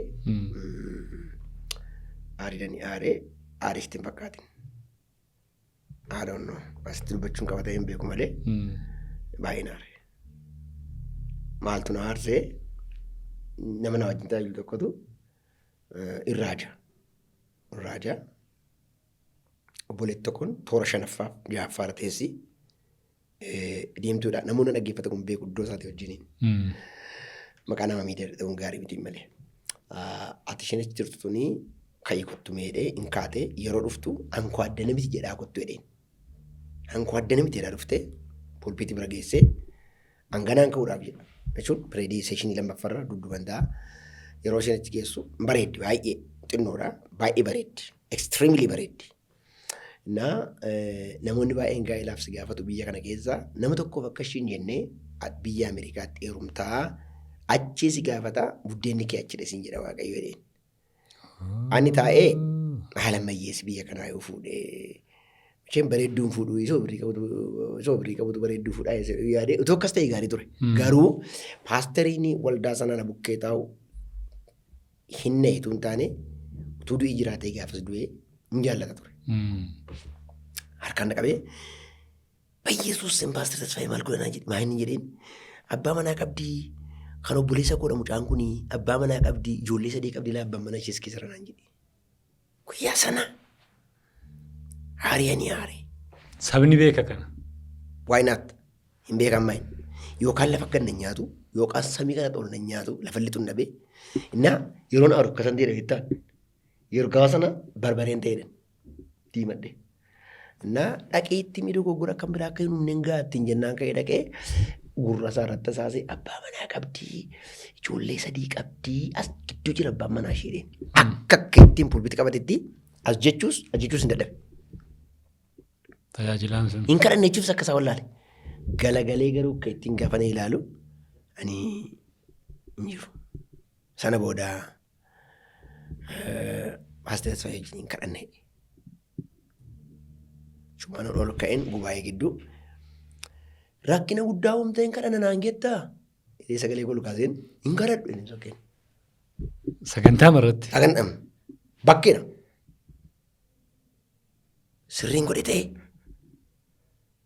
nan balleessi ta'e Waaqayyo beeku. I don't know. Garuu waan sirriin godhe dhee yaada. Wanti sirrii godhe inni sirrii kan taane nan beeka wanti baay'een isaa garuu amma nan shaffanaaf moo waan inni bakkeetti uummanni beeku sobeen lakkiin sobne hin jedhamu waan hin jedhu hin beeku baay'een aaree gaafan aaru garuu wanti waaqayyo na gargaare nan rafan. Hirriba. Amma ankoo dhiigni koo biipiin koo 70/10 yeroo hundumaa gaafan aaru garuu 80/20 ta'a gaafa sirra ta'u. Gaafa sirra ta'u ankoo. Innaa gaafan aaru hirriba rafa waan waaqumatu naa kenna ta'een beeku. Dhaqee dirriba rafee dirribarraan ka'ee waaree booda nyaata na yaakkisanii namni dhufan seenanii ittumaa garuu dabalee dhufe namni waaree booda gaafan dhaabadhu ni ganamaa dogoggoraa haadha manaa namaatii ijoollee 3 qabdi obboleessi keenya yeroo biraa yeroo dhugaa dubbatu argeeraanii arra garuu xinnoo ishee egaa waan inni isarra dhufe hin beeku dhiifama nuu gootu jedheen erga dhiifama gaafadhee booddeen taagila kootti fufee naadhuman dhaabadhee namni anaanis maaliin akkamitti na amanaa waan jedhuun ture nan aaraa yeroo akkasii malee yeroo baay'ee garuu naaru. Wanti na dhibe namoonni yeroo aaran hirribuu isaanii hin qabu midhaan nyaatamuuf. Maaliif waan sana analaayiz godhu isa yaadu sababa ta'ee rafuun keessan baay'ee. Maaqa na gargaara. Jireenya koo keessatti guyyaa kana irraanfadhu gaafa ittaan qabdu. Jireenya koo keessatti guyyaan hin irraanfanne baay'eedha. Aadoonnoo isa kam akkan sii kaasullee hin beeku. Garuu tajaajila irratti waan na mudatanii sitti ma biyya Arsii keessatti hin irraanfadhu. Ammas raajii tokkotu raajee nanni wanti inni raajii garuu kabbaadiidha. Ija tokkoon ol ka'ee dheetu ka'eennan haati manaa keessummii sii qopheessiteettiitii of eeggadhu jedhan haaleluyyaa jedhee waldaa caccabse. Namichi. Silayyuu beeka'anii waaqayyotu dhumma koo bakkeetti naa baase jedheetu moo hin dhageenye moo jedheen jaarsoliinis baay'ee jeeqamanii namicha qabanii ragagga'anii inni sokke fuudhanii baammisaadhaaf isa raajicha ani garuu mee namicha kanaa booddeettan bisaanaa sobsiifnaa jedheen jaarsa waldaa nama lama wajjin booddeettan bifnee teessifnee nagaadhaa attami jedhee amaarinyaasaa amaarinyaaddeen salaamne እንዴት ነህ ቤተሰቤ ሰላም ነው ባለቤቴ ሰላም ናት jedheen salaamne እግዚአብሔር ይመስገን ያን jedheennan akkama yaada manaa kee wajjinii jedheennan haadha manaa akkamii gooftaan naa kenne beektaa baaste waaqayyoon naa kenne iswaa innaat naat inji kamistin balaa inaat naan jedhe. Hin dhageenye jechuudha namichi. Innaanii waan jedhu wallaaleeni bakka dhiisii namichi ofumaatu haasa'aa ofumaa hidheetii dhiisii bakka jedheennan mindinni yaala eekwal sammaa oomedhe. Sababii makka'ii jedhameef ka'e malee hin dhageenye. Inna waaqayyo guyyaa baay'ee saba isaa bira akka ittiin waa hin taane gurra bira dabarsaa jedheeni guyyaa sana raawwadhee jireenya koo keessaa hin irraanfadhu. Yeroo hundumaa moomentiin sun baay'ee na dhibaa. Isa dhumaa garuu gooftaa fudhadheeni. 7 sadiittanii mana maatii kootti galee moo ji'a 3 itti fakkaata. Reefu dandateen jira bulongeelii isan baradhaa. Gaafan galuu qe'een keenya qe'ee qaalluu ture. Bakka obboleessa tokko gooftaa fudhate achumaan qe'ee keenyatti anuma dhugaa ba'eef ishee man beeku jechuudha. Qe'ee keenyatti erguma qe'ee abbaa baqqalaa jedhama. Qe'ee abbaa baqqalaa mana qaalluu erguma gooftaan seenidhanii waldaan naannoo sana mana keenyatti sagantaa dhaabana mana obboleessa koo sanatti. Achitti. Hizbiin naannoo irraa dhufee maalirraa dhufeetu mana keenyatti waaqeffata. Jaarsi keenya kabbaadii ture humna isaa dadhabsisaniiru beektaa gaafan naqu. Gaafan naqu katamaa magatiin dhaqeef tajaajiluu danda'aniitu natti kennan tajaajila. Reefuma. Macaan qulluu ka'ee banadheenii gaashi taganya jedhamu kan barreessanii maal jedhanii amma isaan jedheenii isa isaan jedhan yaadadheen isa banadheen waanuma isaan jedhan sanan jedha beektaa dhaabadhee. Naa seexanii tokko gola keessaa ollaa keenyaa dhufte isheen seexana irraa iyyeessuuni maammasaa boojjitoottiin marqaa toshan fuutee gola keessaa nama gubbaarraa jalqabdee xaragaa gad dhufte. Tuma. Nyaata galaallaan namaa manaa gayyaa een fiigaa anis nan fiiga. Mana itti naannofne manatti hin deemu namni himatumti duukaa fiidde. 2 naannofne 3ffaa irratti hizbiin na bira darbee mucaa baadheen fiigan. Na bira darbee mana kamiilla kun na dadhabsiise hin beeku fiiguun dadhabe. Waanuma boodatti na harkisu narra geessee dugda na dhuuf kaateen naanii bayyesuusim gaafa jiru lafa dhoofte. Maal sodaattu sin maaliif seexana sodaattanii fiidduu? Reefuun fakkaara. Reefuu. Seexana sodaattu siin seexanni koo laphadha maqaa Yesuus hin baay'eedheeni. Maan fiigaa oole ree. Maal lama mana naanna'eere. Isa naasuun maqaa gooftaan dhoofsisanii reefuu fakkaara beektaan. Guyyaa kana isin raafatu. As galagali baay'ee keessaa innaan inni barsinaalee namatti akkala yeroo sana waaqayyoos jira natti fakkaata lapheenis jira baay'ee keessaa innaan keessaa bahee bakka kaatee ol galtee ol deebi'aa jedheen sodaatana seexanni sobdii jedheeni dhaabadhee waan jalqabe bitee. Kana barbaachadha maalidha kanatti raafanne. Inni kan biraan gaaffiin qabu kan biraan inni dhuma. Murtoo kana bagam murteessee ejjennoo kana bagam fudhadhe kanatti takkumaa gaabbii hin qabu waan jettu qabdaa. Yes. Ani baguman isa jalqaba gowwummaan gaafa natti man Kiristoos hin baganaman. Ani ortodoksii isa hamaan ture. Ijoollummaa godhu. Waan beeku garuu nama pheenxee jibbu keessaa akkuma namni kamuu jibbu nama jibbu hin ture. Guyyaa gaafa obboleessi Bisiraat jedhamu tokko teenyoolee wajjiniin qayyaban kutaa 10 baraa yeroo sana teenyoolee wajjiniin qayyabannaa waa'ee predictabilii naa galuu deedhennaa inni qoodama predictabilii iddoo shanitti qoodameera yeroo sana isan ibsaaf hin ture maalaan ta'e kun hojiima seexanaati garuu naan jedhe. Hojiima seexanaatiin jedhee seexana beektaati naan jedhe inni ittiin galuudhaaf jedheetu. Seexanan beeku maan seexanichi waama hamaadha kan jedheen seexanni koo hamaadhaaf naan jedhe attam jedhe. Abidda gaannam keessa kamitti akka nama galchu waan seexan nama irratti raawwatu abiddi gaannam raammoonni qabu warri seexanaa bitan akka jee bara baraan gubatan bara baraan akka maal ta'an gaafatatti immoo fincaan irra yaa'u dhufe maal kan attam godhureen jedheen karaa tokko duwwaa keessaa godhe maanni innaan Yesuus Kiristoos amanuu duwwaadhaanitu du'a kanaaf abidda bara baraa kana oolu naan jedhe. Yesuus hin jedheen nan dhaqa waldaa maaramii naqamteen yeroo hundumaa Yesuusii kanan beeku ani Yesuus beete kiristaanaa hin jedhamu tokkotu mannaaraa boroo jira. Isa maqaa waldaa sanaatiin se'ee malee maqaa gooftaatiin seeneen. Yesuus kan jedhamu jiraan jedheen jira naan jedhe. Isan nama oolchaa attaman godhare hin amanta. Bakka nama nan jedheen bakka boroo waldaa keenya kottu naan jedhe charchii beete kiristaanii keenya naan jedhe. Akkuma ortodoksii kan tasaalamee deebi'uun se'anii nan naqee gaafa naqu garuu manuma namaati sharaafaatu waxxaramee jira namni baay'eedha. Inni achumaan nagee lafa inni lixee wallaalee lakkaa keessummaadhaaf dhaabatu yeroo sana akka ammaa miti nama baay'ee gooftaa fudhata. Gooftaan fudhadhee seenaa baay'ee keesseera guyyaan gooftaa fudhadhee disishinii dhugaadhaaf sirrii bara jireenya koo sirrii isa tokkoffaadha.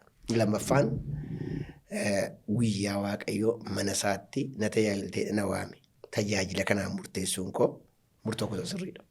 Waaqayyoo fagalatu gaabbii qabaa paastariin wanta itti gaabbutuun kana goonetee godhe akkas jedheen jennetee wanta jettu qabdaa gaabbii jireenya kee keessatti hojiiwwan kaasaa ollee tajaajila keessatti. Baay'eedha. Baay'eedha. Yeroo ta'e tokko namni tokko cubboo itti dadhabee wantichi mooxinnoo jeeqee namootaan baay'ee jeeqee namoonni hin quuqqamanii ani garuu paablikaliin waan sana abalutu kana godhe dinaase. Sirriin turre akkaataa utummaa ta'e akkaataa yeroo sanaatti naasa'u waan sana nan gaabba. Wantoota amansiisii kaasuu hin barbaanne wantoonni muraasti na gaabbisan jiru. Gaabbiin ani araara waaqayyootiin darbes jiru. Innaa jireenya kee keessaa nama taatee amma jirtutti nama waaqa duwwaatuun gaabbu. Waan hojjette keessatti, waan gote keessatti, waan gaabbitu baay'ee qabda. Gaabbiin sun garuu gara waan sana fooyyessuuf, gara waan sanarraa fagaachuu barbaachisa ta'ee dhiisuun barbaachisa yoo ta'e gara waan sanaatti waan si geessuuf gaabbiin ani qabu hundisaa gaabbii gaariidha. Thank you. Ulfaadhu dhumarratti utuun kanarratti dhiifama gaafachuun barbaada. Carraan arganne waan jettu qabdaa dhiifama gaafachuu waan barbaaddu. Personaalis haa ta'u, waliigalas haa ta'u, utuun beekimu. I think intentionally intentionally itti yaadee saganteeffadhee waan kana akkanattiin balleessira kanan jedhu adoonaaf hin qabu. Intentionally nama miidhuuf or waa tokko miidhuudhaaf boris hin godhu kaleessas godhee hin beeku. Wantoota nani dhiifamatti gaafadhu garuu utuun hin beekin namoonni jireenya kootti haasaa kootti gaddan baay'een jiraachuu danda'u. San dhiifaman gaafadha jedheen yaada. Personaalii namoonni isaan miidhee beeku intentionally garuu itti yaadee garuu nama miidhuuf boorisin godhu godheesin beeku. Maaliif yoo naan jettee wangeelumatu na dhoowwa kan.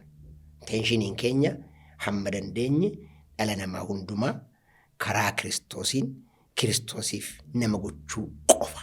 Kanaafan waamameen. Thank you. Baay'ee natti toleeranii baay'ee gammadeera si wajjin yeroo dabarsuu kootii fi wantoota baay'ee ani kaasee deebii gahaa quubsaa irraa afaan alaatte baay'ee godheensi galateeffadhaa na kabajjee yeroo kee laattee hamma kana deemtee dhuftee istuudiyoo kanatti argamtee yaada kennuu qabdu keetii fi ani gaaffii narraaf qabu xumureera garuu kana kaasuun barbaada wanta kana maqaa dha'u itti dubbachuun barbaada wanta jettoo jiraate waltajjiin isaa bal'aadha.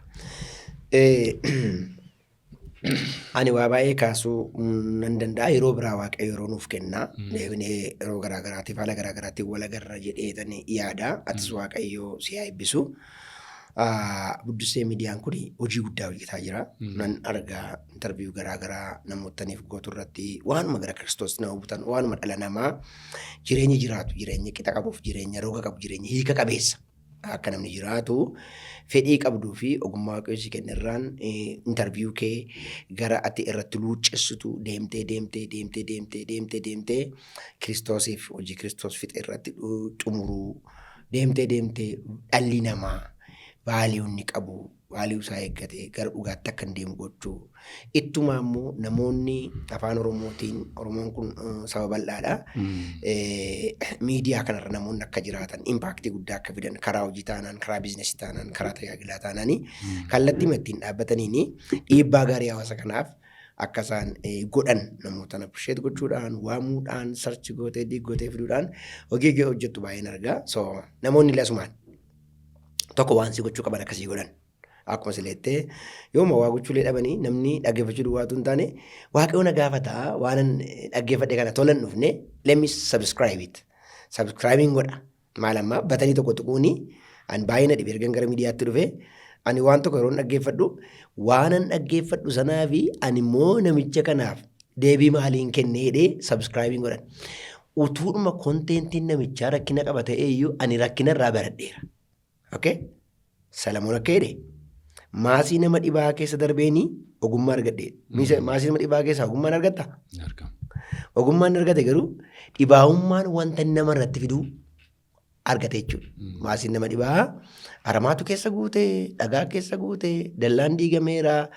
Namichi immoo xinnoo ishee ciiseen kaa'edhee yeroo inni ka'u rakkinni akka loltuutti marseen argee kanaaf annan baradhee maalan irraa baradhee nan dhibaa taanaan carraan namicha kanaa na qaqqaba. So miidiyaa irratti namoonni haasaan ta'ellee gaafa dhagaan utuun namicha kana ta'ee kan haasa'u yookaan immoo ani kanarraa baradheen waan dhala namaa gara kanaatti fidu baradhaan irraa baratu waan ta'eef